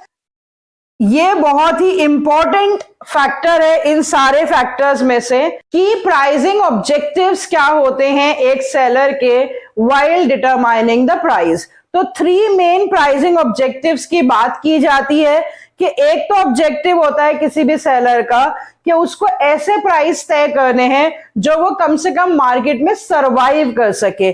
तो अगर उसका ऑब्जेक्टिव सर्वाइवल है तो डेफिनेटली वो ज्यादा प्राइसेस डिटरमाइन नहीं करेगा और उस केस में उसके प्राइसेस क्या होंगे, लो होंगे। एक मार्केटर है जिसका ऑब्जेक्टिव है क्वालिटी लीडरशिप अटेन करना, वो चाहता है कि मेरा प्रोडक्ट बेस्ट क्वालिटी का हो और मेरे कस्टमर्स जो हैं वो मजबूर हो जाएं मेरा प्रोडक्ट खरीदने के लिए। तो अगर वो इस तरह का ऑब्जेक्टिव रखता है तो वो हायर प्राइसेस फिक्स करेगा। क्वालिटी एक मार्केटिंग फिलॉसफी है जो हम ऑलरेडी पढ़ चुके हैं, that is the product concept, जिसमें क्वालिटी पे मैक्सिमम फोकस करता है मार्केटर। और अगर वो ये फिलॉसफी अडॉप्ट कर रहा है या उसका प्राइसिंग ऑब्जेक्टिव क्वालिटी लीडरशिप है तो उसके प्राइसेस हाई होंगे। उसके अलावा एक और मार्केटिंग ऑब्जेक्टिव होता है market share leadership. Again market share leadership मतलब उसे पूरी मार्केट कैप्चर करनी है, उसको अपना प्रोडक्ट हर जगह अवेलेबल करवाना है। That is a production philosophy, that is maximum production and maximum sale of the product and capture the maximum markets. तो अगर उसको मार्केट शेयर लीडरशिप अटेन करनी है तो उसके प्राइसेस लो होंगे, क्योंकि अवेलेबिलिटी एंड अफोर्डेबिलिटी ये 2 मेन फैक्टर्स होते हैं जो कि प्रोडक्शन कॉन्सेप्ट में फोकस होते हैं। तो वेरियस मार्केटिंग फिलॉसफीज पर ही ये प्राइसिंग ऑब्जेक्टिव्स जो हैं वो बताए गए हैं कि अगर प्राइसिंग ऑब्जेक्टिव सर्वाइवल है तो प्राइसेस लो होंगे, अगर pricing objective quality leadership attain करना है तो प्राइसेस हाई होंगे, और मार्केट शेयर लीडरशिप अटेन करना है तो प्राइसेस लो होंगे। तो सर्वाइवल और मार्केट शेयर लीडरशिप में प्राइसेस लो डिटरमाइन करेगा सेलर, और क्वालिटी लीडरशिप में वो प्राइसेस हाई डिटरमाइन करेगा। Come to the last factor, marketing methods used. Marketing methods use मतलब कि जो भी प्रमोशन के मेथड्स एक मार्केटर यूज कर रहा है या जो भी डिस्ट्रीब्यूशन के मेथड्स वो यूज कर रहा है उसी के ऊपर उसके प्राइसेस डिटरमाइन होंगे। यहां पे मैंने सारे पॉइंट्स लिख दिए हैं। डिस्ट्रीब्यूशन सिस्टम, डिस्ट्रीब्यूशन सिस्टम अभी हम 3rd P में पढ़ेंगे, डायरेक्ट चैनल, इनडायरेक्ट चैनल। तो उस हिसाब से प्राइसेस डिटरमाइन करेंगे। मान लीजिए बहुत सारे मिडिलमैन इन्वॉल्व है, हर एक को अपनी प्रॉफिट मार्जिन रखनी है तो प्राइसेस बढ़ जाएंगे। कम मिडिलमैन इन्वॉल्व है तो प्राइसेस कम होंगे। अगर मार्केटर डायरेक्ट सेलिंग कर रहा है, अपने आउटलेट्स के ऊपर इन्वेस्टमेंट्स कर रहा है और उसमें कोई मिडिलमैन नहीं है, अगर वो हैवी इन्वेस्टमेंट कर रहा है तो वो भी उस इन्वेस्टमेंट का प्राइस भी किससे चार्ज करेगा, कस्टमर से। तो इस तरह से क्या डिस्ट्रीब्यूशन सिस्टम है उसके ऊपर प्राइसेस डिटरमाइन करेंगे। क्वालिटी ऑफ द सेल्समैन, किस तरह के सेल्समैन, एक्सपीरियंस, स्किल्ड, एजुकेटेड। अगर इस तरह की सेल्स फोर्स है एक मार्केटर के पास तो उनको जो पैसा दिया जाएगा in the form of salary, तो definitely cost of the product बढ़ जाएगा और प्राइसेस भी बढ़ जाएंगे। Advertising methods used, type of packaging, the credit facility the marketers allow, the customer support services he is providing, the sales promotion efforts he is making, ये सारी चीजों के ऊपर डेफिनेटली प्राइस डिपेंड करेगा। इस फैक्टर में बच्चों आप एक बात ध्यान में रखिएगा कि जो 4 एलिमेंट्स होते हैं मार्केटिंग मिक्स के, product, price, place and promotion. तो प्रोडक्ट की क्वालिटी, क्वांटिटी वो हमने किस में कंसिडर कर लिया, प्राइसिंग ऑब्जेक्टिव्स में। फिर सेकेंड एलिमेंट तो है ही प्राइस, फिर बचा तीसरा फिजिकल डिस्ट्रीब्यूशन। तो फिजिकल डिस्ट्रीब्यूशन भी हमने इसी फैक्टर में ले लिया, क्या चैनल्स ऑफ डिस्ट्रीब्यूशन वो यूज कर रहा है, ट्रांसपोर्टेशन के लिए कौन सा मोड ऑफ ट्रांसपोर्ट यूज कर रहा है, उन सब के ऊपर डेफिनेटली प्राइसिंग डिपेंड करेगी। और उसके बाद जो 4th एलिमेंट है प्रमोशन, वो भी हमने इसी में ले लिया मार्केटिंग मेथड्स यूज में, कि advertising, sales promotion methods, customer support services जो वो प्रोवाइड करेगा, आफ्टर सेल सर्विसेज, वो सारी चीजों के ऊपर डेफिनेटली प्राइसेस डिपेंड करेंगे। जितनी बेहतर सर्विसेज, जितने बेहतर मेथड्स वो यूज करेगा मार्केटियर, उसी हिसाब से उसके प्राइसेस जो हैं वो बढ़ते जाएंगे। तो एक बार बच्चों मैं आपके सामने सारे 6 फैक्टर्स जो हैं वो प्राइस डिटर्मिनेशन के सम अप कर देती हूँ। सबसे पहला फैक्टर है कॉस्ट ऑफ द प्रोडक्ट, जिसमें आपको ये एक्सप्लेन करना है कि जो फ्लोर प्राइस है या जो मिनिमम प्राइस है वो कॉस्ट पे डिपेंड करेगा, और जो प्राइस है it should be equal to cost plus little profit margin. उसके बाद यूटिलिटी, जितनी ज्यादा यूटिलिटी होगी उतने ज्यादा प्राइसेस होंगे, कम यूटिलिटी होगी तो कम प्राइसेस होंगे। डिमांड जो है, अगर इन इलास्टिक डिमांड है तो प्राइसेस हाई होंगे इन इलास्टिक डिमांड में, और इलास्टिक डिमांड है तो प्राइसेस लो होंगे। कंपटीशन, अगर कंपटीशन ज्यादा है तो प्राइसेस लो होंगे, कंपटीशन कम है तो प्राइसेस हाई होंगे। Government regulations, legal rules and restrictions that can't be ignored while determining the prices. Pricing objectives, there are 3 types of pricing objectives that we have considered. In case of the survival and market share leadership, the prices has to be low, and in case of quality leadership, the prices can be high. Last but not the least is the marketing methods used. If the marketing methods are good and better, the prices are higher, and if the marketing methods are normal, the prices are lower. So with this, I end up the topic price and the factors affecting the price. बच्चों marketing mix के 4 P's में से product mix and price mix हम कर चुके हैं। Let's learn about the third element of the marketing mix, that is physical distribution and place mix. इस decision को बच्चों हम 2 पार्ट्स में डिवाइड करते हैं, part A and part B, या पार्ट 1 या part 2। One of the decision is regarding the physical movement of goods from the producers to the users, and another decision is about deciding the channels or the intermediaries in the distribution process. तो physical movement of the goods के लिए 4 important decisions लेने होते हैं marketer को, और channels of distribution से related 1 important decision के डायरेक्ट चैनल यूज करना या इनडायरेक्ट चैनल यूज करना। तो इन टोटल हमारे 5 एलिमेंट्स हैं under the physical distribution. And what are these 5 elements? Order processing, transportation, warehousing, inventory management and channels of distribution. तो इनका हमें सिर्फ कॉन्सेप्ट अंडरस्टैंड करना है कि हर एक पर्टिकुलर कंपोनेंट में क्या इंपॉर्टेंट डिसीजन लेना है मार्केटर को। तो सबसे पहले देख लेते हैं कि physical movement of goods and services के क्या कंपोनेंट्स हैं। ये 4 कंपोनेंट्स हैं जो मैं आपको बता चुकी हूं, उनके मीनिंग क्या है। ऑर्डर प्रोसेसिंग, ऑर्डर प्रोसेसिंग का मतलब होता है बच्चों first step of the physical movement, क्योंकि फिजिकल मूवमेंट स्टार्ट कब होगा?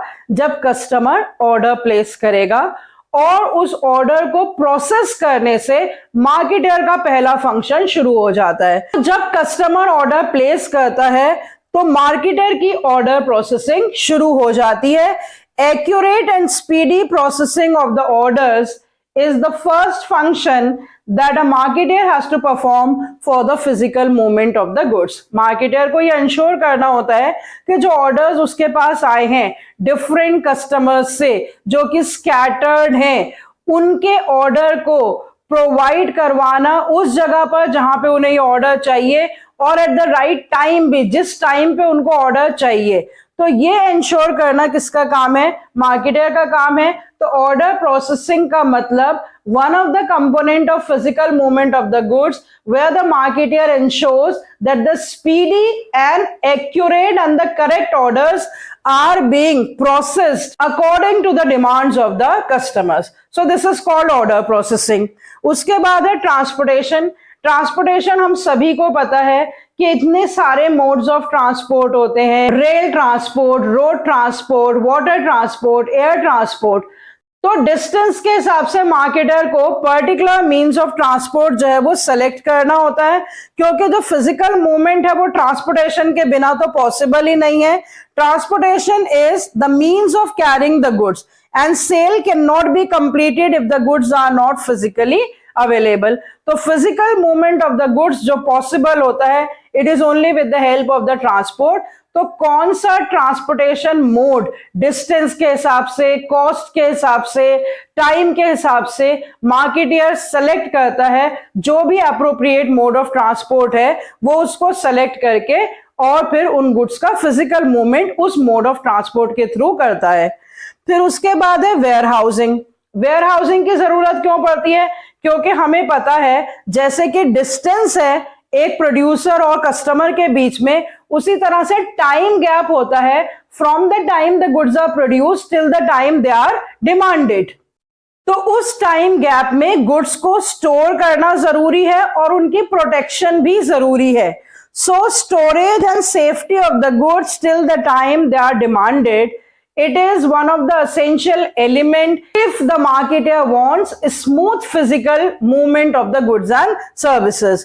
तो गुड्स को सही ढंग से रखना जब तक कि वो कंज्यूमर्स के पास नहीं पहुंच जाते, तो उसके लिए मार्केटर को number of warehouses decide करने पड़ते हैं कि कितने वेयर हाउसेस की उसको जरूरत है, और उसकी लोकेशन भी डिसाइड करनी पड़ती है। कभी कभी तो मार्केटर अपने खुद के वेयर हाउसेस कंस्ट्रक्ट करवा लेते हैं, लेकिन पब्लिक वेयर हाउसेस भी अवेलेबल होते हैं जहां रेंट देकर अपने गुड्स को स्टोर कराया जा सकता है। तो एक तो ये डिसीजन लेना होगा मार्केटर को कि उसके खुद के वेयर हाउसेस होंगे या वो किराए के वेयर हाउसेस में सामान रखवाएगा, और दूसरा कि कितने वेयर हाउसेस की जरूरत है और उनकी लोकेशन कहाँ है। अगर एग्रीकल्चरल प्रोडक्ट्स होते हैं तो प्रोडक्शन के पास वेयर हाउसेस बनाए जाते हैं, और अगर बल्कि प्रोडक्ट्स होते हैं या पेरिशेबल नेचर के प्रोडक्ट्स होते हैं, मार्केट के पास उन गुड्स को वेयर हाउस किया जाता है। तो वेयर हाउसिंग डिसीजन जो है वो भी फिजिकल मूवमेंट का ही एक पार्ट है, क्योंकि गुड्स जो है इमीडिएटली फिजिकली मूव नहीं कर सकते हैं जब तक कि उनकी डिमांड अराइज ना हो। तो गुड्स प्रोड्यूस हो जाते हैं, लेकिन डिमांड तक उनको रखा जाता है और उनकी सेफ्टी भी देखनी होती है, कितने वेयर हाउसेस, कहां पर वो वेयर हाउसेस होने चाहिए, ये सारे डिसीजंस जो हैं वो वेयर हाउसिंग कैटेगरी में आएंगे। उसके बाद है इन्वेंट्री मैनेजमेंट। इन्वेंट्री मैनेजमेंट का मतलब मेंटेनिंग द स्टॉक्स, कि कितना लेवल ऑफ इन्वेंट्री मार्केटर को मेंटेन करना है। ये डिसीजन भी जो है वो फिजिकल मूवमेंट की ही कैटेगरी में आएगा, क्योंकि गुड्स जो हैं वो in anticipation of the demand जो है वो प्रोड्यूस किए जाते हैं। तो यहां पर मैंने लिखा है कि जो लेवल ऑफ इन्वेंट्री है वो किन किन चीजों पे डिपेंड करता है। सेल्स फोरकास्ट करने पड़ते हैं मार्केटर को कि डिमांड एक्सपेक्टेड कितनी होगी, फिर कस्टमर सर्विसेज उनको क्या क्या प्रोवाइड करनी है। अगर वो बहुत अच्छी कस्टमर सर्विसेज प्रोवाइड करना चाहते हैं कि कस्टमर का बिल्कुल वेटिंग टाइम ना हो, तो उनको large stocks of inventory maintain करने पड़ेंगे। डिस्ट्रीब्यूशन सिस्टम की इफेक्टिवनेस क्या है, क्या गुड्स प्रोड्यूस होते ही इमीडिएटली उनके पास डिस्ट्रीब्यूशन चैनल्स अवेलेबल हैं कि बिना वेस्ट ऑफ टाइम के वो आसानी से डिस्ट्रीब्यूट हो जाएं। तो इन सारे फैक्टर्स पे डिपेंड करेगा कि उसको इन्वेंट्री के कितने स्टॉक्स रखने हैं।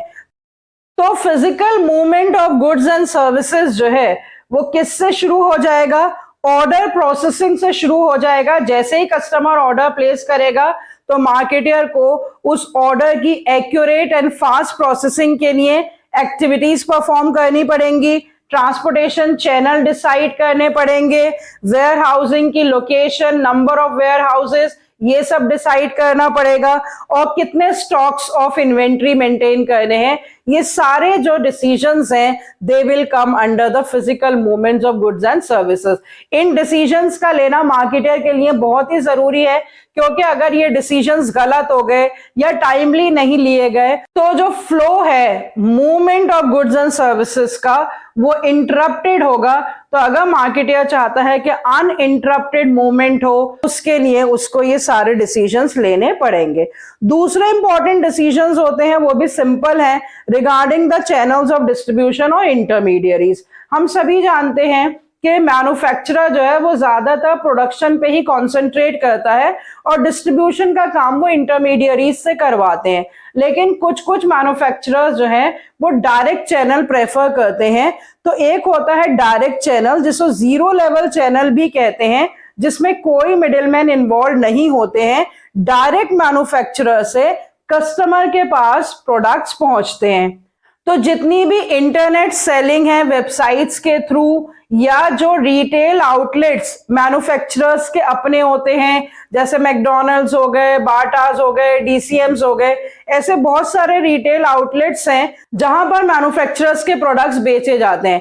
तो अगर मैन्युफैक्चरर्स के डायरेक्ट रिटेल आउटलेट्स में प्रोडक्ट्स बेचे जाते हैं तो वो एग्जाम्पल है डायरेक्ट चैनल का या जीरो लेवल चैनल का, जिसमें मैन्युफैक्चरर के आउटलेट्स के थ्रू कस्टमर्स तक गुड्स पहुंच जाते हैं। फिर एक दूसरा चैनल होता है इनडायरेक्ट चैनल। तो इनडायरेक्ट चैनल मतलब जिसमें कस्टमर और मैन्युफैक्चरर के बीच में कोई मिडिलमैन है। तो अब वो मिडिलमैन कौन होते हैं, या तो होलसेलर्स होते हैं, या रिटेलर्स होते हैं, या एजेंट्स होते हैं। तो अगर वन लेवल चैनल है तो उसमें मैन्युफैक्चरर जो है वो रिटेलर्स को गुड्स बेच देते हैं, जो उनके अपने रिटेल आउटलेट्स नहीं है, बल्कि अलग से रिटेलर्स हैं जिनको वो गुड्स सेंड कर देते हैं, और फिर वो रिटेलर्स जो हैं वो कस्टमर्स को गुड्स बेचते हैं। तो ये वन लेवल है, तो इसमें एक मिडिलमैन इन्वॉल्व है, दैट इज द रिटेलर। तो इसका एक एग्जांपल आप ले सकते हैं, जैसे गाड़ियों के आउटलेट्स होते हैं, जैसे मारुति है या दूसरी कार की कंपनीज हैं, तो उनके अपने ऑथराइज्ड रिटेल आउटलेट्स होते हैं जहां पर उनके प्रोडक्ट्स असेंबल और प्रोड्यूस होकर ट्रांसपोर्ट हो जाते हैं और वहां से वो कस्टमर्स को बेचे जाते हैं। फिर उसके बाद है टू लेवल चैनल। नॉर्मली जो है मोस्ट ऑफन यूज जो चैनल है वो टू लेवल चैनल होता है, जिसमें होलसेलर्स और रिटेलर्स का इस्तेमाल किया जाता है।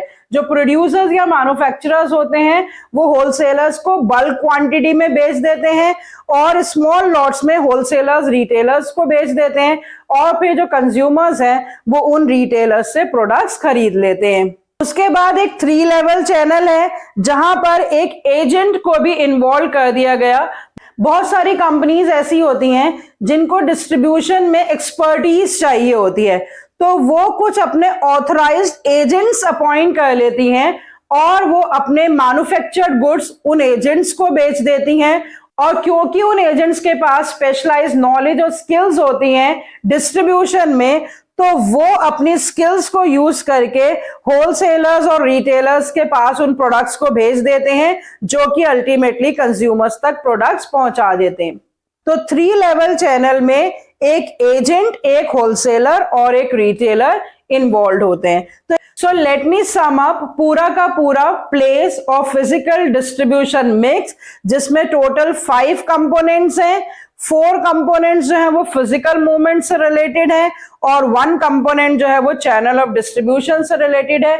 बट इन टोटल अगर आपसे पूछा जाए कि प्लेस और फिजिकल डिस्ट्रीब्यूशन मिक्स में कौन से इंपॉर्टेंट डिसीजंस लेने होते हैं मार्केटर को, तो आप बताएंगे decisions related to order processing, related to transportation, related to warehousing, related to inventory management and related to channels of distribution are all taken under the place and physical distribution. Marketing mix का last element promotion mix और marketing chapter का last topic finish करने वाले हैं। Promotion mix की definition क्या है? the combination of the promotional tools that any marketer uses to promote the product. Buyers को communicate करने के लिए या persuade करने के लिए या convince करने के लिए किन एलिमेंट्स या किन कंपोनेंट्स का इस्तेमाल करना पड़ता है वो कहलाते हैं components of promotion mix. There are 4 important components in the promotion mix: advertising, personal selling, public relations and sales promotion.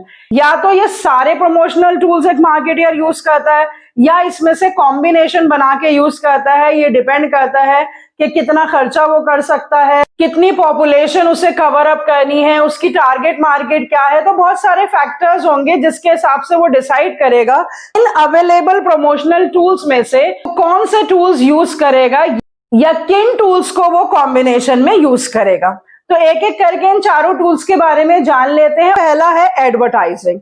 Advertising हम सभी जानते हैं and most traditional form of promotional tool है, बहुत पहले से चला आ रहा है. और इस पर्टिकुलर प्रमोशनल टूल के फीचर्स क्या हैं? It is the paid form of impersonal communication which is done by the identified sponsor. अगर आपसे फीचर्स ऑफ एडवर्टाइजिंग पूछे जाएं तो आप ये 3 फीचर्स लिखेंगे. हालांकि डिटेल एक्सप्लेनेशन हमारे सिलेबस में नहीं है, लेकिन ये तीनों फीचर्स आपको पता होने चाहिए कि एडवर्टाइजिंग ऐसा टूल ऑफ प्रमोशन है जिसमें पेड फॉर्म इन्वॉल्व होती है. मतलब जो मार्केटर होता है वो पेमेंट करता है एडवर्टाइजिंग एजेंसी को for the purpose of advertising his products and services. तो इसीलिए इसका पहला फीचर हो गया पेड फॉर्म. उसके बाद इम्पर्सनल इसीलिए है कि मार्केटर और प्रोस्पेक्टिव बायर्स और बायर्स के बीच में कोई डायरेक्ट कम्युनिकेशन नहीं होता है. There is no direct and personal communication between the seller and the buyer अगर advertising as a tool of promotion use किया जाता है. फिर उसके बाद आइडेंटिफाइड स्पॉन्सर, मतलब जो स्पॉन्सर कर रहा है, जो मार्केटर है, वो आइडेंटिफाइड है कि किसके प्रोडक्ट्स जो है वो स्पॉन्सर किए जा रहे हैं. तो ये इसके 3 इंपॉर्टेंट फीचर्स हैं. एग्जाम्पल्स आप कोई से भी ले सकते हैं, आपको पता ही है. There are many methods of advertising the product. Advertising through the newspaper, through magazines, TV, radio, social media advertising very common these days. vehicular advertising आप देखते हैं वैन्स के पीछे, बसेस के पीछे इस तरह से, या जो मेट्रो ट्रेन्स होती हैं उनके ऊपर भी एडवर्टाइजिंग होती है. बिल बोर्ड्स होते हैं बड़े बड़े आपको लाइटिंग वाले जो रास्ते में लगे होते हैं. तो इस तरह से कोई सा भी मेथड इस्तेमाल कर सकता है मार्केटर. हाँ, ये बात अलग है कि हर एडवर्टाइजिंग का कॉस्ट अलग अलग होता है. तो ये हर मार्केटर को देखना होता है कि जो उसकी लिमिट में आता है, जितना वो अफोर्ड कर सकता है कॉस्ट, उसी हिसाब से वो चैनल ऑफ एडवर्टाइजिंग जो है वो यूज करता है. उसके बाद आ जाते हैं बच्चों नेक्स्ट पे, दैट इज पर्सनल सेलिंग, जिसको हम सेल्समैनशिप भी कहते हैं. पर्सनल सेलिंग में 2 मेन फीचर्स होते हैं. Oral presentation by the salesman with the prospective buyers which is a personal conversation. And why this conversation is done? To create the awareness and to convince the buyers. तो यहाँ पे हम देख सकते हैं कि जब personal salesman door to door जाकर कन्विंस करते हैं प्रोस्पेक्टिव बायर्स को, वो डायरेक्ट कम्युनिकेशन करते हैं बायर्स के साथ, प्रोडक्ट की यूटिलिटी के बारे में बताते हैं, उसके एडवांटेजेस बताते हैं, कुछ उसके साथ अगर ऑफर्स होते हैं तो वो बताते हैं. उनका पर्पस ये होता है कि किसी तरह भी कस्टमर्स को कन्विंस कर दें कि जो प्रोडक्ट या सर्विस वो ऑफर कर रहे हैं वो बेस्ट है, और उससे वो एक पर्सनल रिलेशनशिप जो है वो कस्टमर्स के साथ एस्टैब्लिश करते हैं. उनके अंदर कन्विंसिंग पावर्स होती है, परसुएडिंग पावर्स होती हैं, जिससे वो कस्टमर्स को अट्रैक्ट करते हैं और कन्विंस करते हैं. सो development of a personal relationship is also one of the feature of the salesmanship और personal selling. तो जिस तरह से एडवर्टाइजिंग के 3 फीचर्स हैं, paid form, impersonal communication and identified sponsor, बिल्कुल उसी तरह से पर्सनल सेलिंग के 2 इंपॉर्टेंट फीचर्स हैं, that it is the oral communication. There is a direct communication between the buyer and the sales person and they develop the personal relationship. एक definition में यह भी कहा गया है कि when you are doing salesmanship, you are not ending a sale, but actually you are opening a relationship with the customer that is going to last forever or in the future.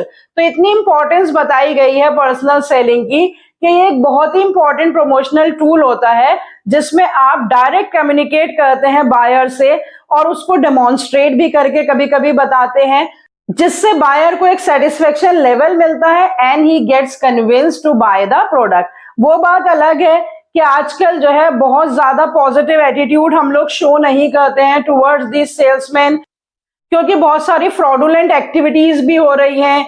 आप किसी stranger के साथ बात करना पसंद नहीं करते, बहुत कुछ केयर के साथ इनके साथ जो कस्टमर है वो कम्युनिकेट करता है। लेकिन अगर एक कन्विंसिंग एबिलिटी हो सेल्समैन में और कम्युनिकेशन स्किल्स अच्छी हो और वो अच्छी तरह से कन्विंस कर पाए कस्टमर को कि उनका प्रोडक्ट या सर्विस जो है वो बेस्ट है, तो कस्टमर कन्विंस हो जाते हैं in order to buy the product और in order to avail the service. Come to the next tool of promotion, that is the sales promotion. Sales promotion एक ऐसा tool है जिसमें regular basis पे promotion नहीं किया जाता है, irregular और occasional activities के through public को convince किया जाता है to buy the product. So irregular short-term incentives or the promotional activities which are undertaken by the marketer to make the immediate sales, they come under the sales promotional tools.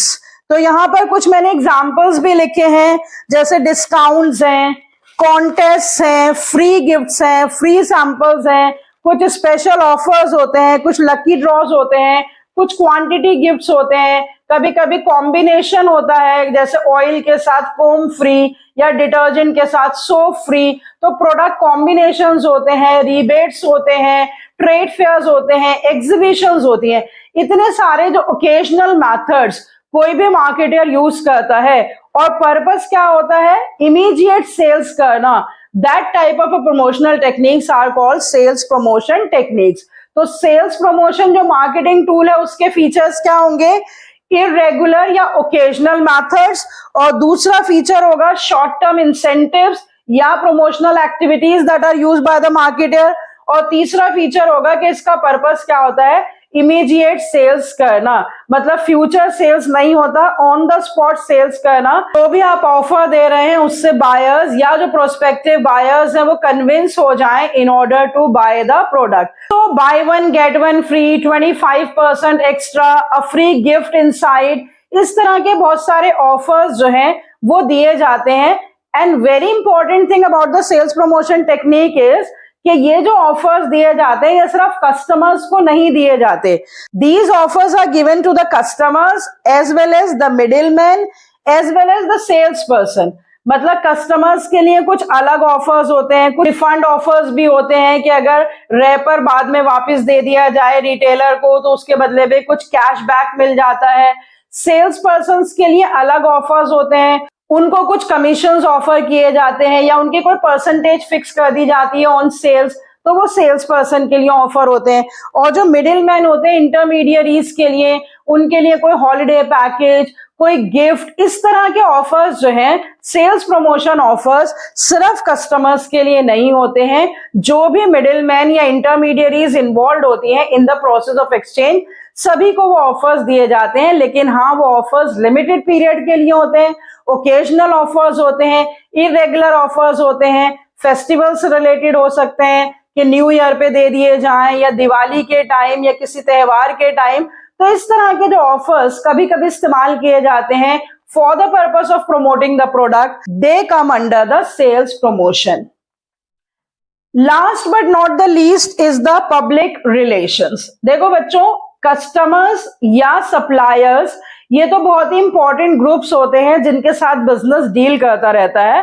तो business के लिए उनका satisfaction तो बहुत ही जरूरी है, लेकिन उसके अलावा लार्जर कम्युनिटी का अगर ध्यान रखें तो जो गवर्नमेंट ऑफिशियल्स होते हैं या जो दूसरी कंपनी के सीईओज होते हैं या जो प्रेस और मीडिया के लोग होते हैं या जो एक्टिविस्ट्स होते हैं, इन सबके साथ भी एक बिजनेस डील करता है। और बिजनेस जो है उसकी एक रिस्पॉन्सिबिलिटी होती है कि उन सबको भी सेटिस्फाई करना। तो इसीलिए पब्लिक रिलेशन में क्या आता है, all the programmes that are designed to promote and to protect the company's image in public. मतलब हर एक एक्टिविटी जो एक बिजनेस या मार्केटर परफॉर्म करता है, अपनी गुडविल या अपनी कंपनी की इमेज को प्रमोट करने के लिए या प्रोटेक्ट करने के लिए everything will be the part of public relations. Anything that is done by the marketeer to monitor the attitude of the general public and to generate the positive publicity, that will also be the part of public relations. तो detail में तो हमें नहीं करना है, लेकिन आपको ये पता होना चाहिए कि क्या क्या मेजर्स एक ऑर्गेनाइजेशन ले सकती है अपनी पब्लिक इमेज को प्रोटेक्ट करने के लिए या प्रमोट करने के लिए। वो मैंने यहाँ पर कुछ लिख दिए हैं, जैसे प्रेस रिलेशंस। तो बहुत सारी ऑर्गेनाइजेशंस प्रेस कॉन्फ्रेंसेस करती रहती हैं, जिसमें वो मीडिया के लोगों को अपनी कंपनी के बारे में, अपने प्रोडक्ट्स के बारे में, किस तरह से वो लार्जर सोसाइटी के इंटरेस्ट में काम कर रहे हैं, ये सब वो बताते रहते हैं थ्रू द प्रेस कॉन्फ्रेंसेस। उसके बाद कॉर्पोरेट कम्युनिकेशन। कॉर्पोरेट कम्युनिकेशन में क्या आता है कि जो इंटरनल एम्प्लॉइज हैं आपकी कंपनी के, या जो दूसरी कंपनीज में एम्प्लॉइज काम कर रहे हैं, उन तक ये कम्युनिकेशन पहुंचाना कि हमारी कंपनी जो है वो क्या क्या प्रोडक्ट एंड सर्विसेज में डील कर रही है और उसके प्रोडक्ट एंड सर्विसेज किस तरह से बेनिफिशियल है। तो कंपनी के न्यूज लेटर्स निकाल देना, इंटर कॉर्पोरेट मीटिंग्स करना, एनुअल इवेंट्स ऑर्गेनाइज करना और उसमें अपनी कंपनी की अचीवमेंट्स को डिस्कस करना। तो इस तरह की जो कम्युनिकेशंस हैं वो सब आ जाती हैं कॉर्पोरेट कम्युनिकेशंस में। उसके बाद लॉबिंग। लॉबिंग में क्या होता है कि जितने भी बड़े बड़े गवर्नमेंट ऑफिशियल्स होते हैं या जो मिनिस्टर्स होते हैं, उनके साथ कंपनी के जो सीईओज हैं या जो टॉप लेवल एग्जीक्यूटिव्स हैं वो मीटिंग करते रहते हैं, ताकि वो आपस में डिस्कस कर लें कि किस तरह से वो मिलकर ओवरऑल कंट्री की ग्रोथ में कंट्रीब्यूट कर सकते हैं। तो गवर्नमेंट ऑफिशियल्स और मिनिस्टर्स और ब्यूरोक्रेट्स के साथ जब मीटिंग्स की जाती हैं by the executives and the top managers of the companies, then that come under lobbying. उसके बाद आता है काउंसलिंग। काउंसलिंग कौन करता है? देखो, हर कंपनी का अपना एक पीआर डिपार्टमेंट होता है। उसका काम ही यही होता है कि रिसर्च वर्क करे, ये पता लगाना कि पब्लिक में हमारी इमेज पॉजिटिव है, कहीं कोई नेगेटिविटी तो हमारे लिए स्प्रेड नहीं कर रहा है। तो जो काउंसलर्स होते हैं, जो पीआर डिपार्टमेंट में काम करते हैं, वो कंपनी की मैनेजमेंट को काउंसिल करते हैं कि what are the activities that the company can undertake in order to build the positive image in the eyes of the public. तो वो उनको बताते रहते हैं कि कोई इवेंट का स्पॉन्सरशिप कर दीजिए, कहीं पे डोनेशन दे दीजिए, कहीं पे रिलीफ कैंप्स में कंट्रीब्यूशन कर दीजिए। तो इस तरह की काउंसलिंग जो पीआर डिपार्टमेंट के लोग हैं वो करते रहते हैं in order to create a good public image. So that is also a part of improving the public relations. उसके बाद publicity through sponsorships। जो भी कहीं पर स्कूलों में, अस्पतालों में इवेंट्स होते रहते हैं, कोई स्पोर्ट्स इवेंट है, कोई कैंप्स हैं, तो उन सब चीजों में जो बिग कंपनीज होती हैं वो स्पॉन्सरशिप दे देती हैं। वो इस इवेंट का सारा खर्चा बेयर करने को तैयार हो जाते हैं। जो वॉलंटियर्स होते हैं उनको अपनी कंपनीज की टी शर्ट्स वगैरह दे देते हैं। तो इस तरह से ऑटोमेटिकली उनके प्रोडक्ट या सर्विसेज की या उनके कंपनी की पब्लिसिटी हो जाती है थ्रू द स्पॉन्सरशिप। तो I think it is very clear to you कि किस तरह से डिफरेंट प्रोग्राम्स में पार्टिसिपेट करके अपनी कंपनी की इमेज को प्रमोट करना या अपनी कंपनी की इमेज को प्रोटेक्ट करना, ये सारी एक्टिविटीज जो एक ऑर्गेनाइजेशन परफॉर्म करती है, that will be the part of public relations. So these are the four important components of promotion mix: advertising, personal selling, sales promotion and public relations. All these components you can explain in points with the help of examples. अगर आपको direct question आता है और अगर आपको indirect question आएगा तो इन्हीं में से कुछ कीवर्ड्स दिए होंगे और आपको आइडेंटिफाई करना होगा the tool of promotion mix. मान लीजिए पेड फॉर्म की बात आए तो आप एडवर्टाइजिंग आइडेंटिफाई करेंगे, इम्पर्सनल आए तो एडवर्टाइजिंग, पर्सनल कम्युनिकेशन आए तो पर्सनल सेलिंग, ओकेजनल या इरेगुलर एक्टिविटीज आए तो सेल्स प्रमोशन, या आपको कीवर्ड दिया जाए monitoring the attitude of the public, promoting the image, protecting the image, तो जहां भी इमेज की बात आए वहां पर पब्लिक रिलेशंस. तो इस तरह से छोटे छोटे कीवर्ड से आप जो प्रमोशनल मिक्स के जो सारे टूल्स हैं वो आइडेंटिफाई कर सकते हैं. So with this, I end up with the marketing mix, the fourth element of the marketing mix, that is promotion mix. and also the chapter marketing.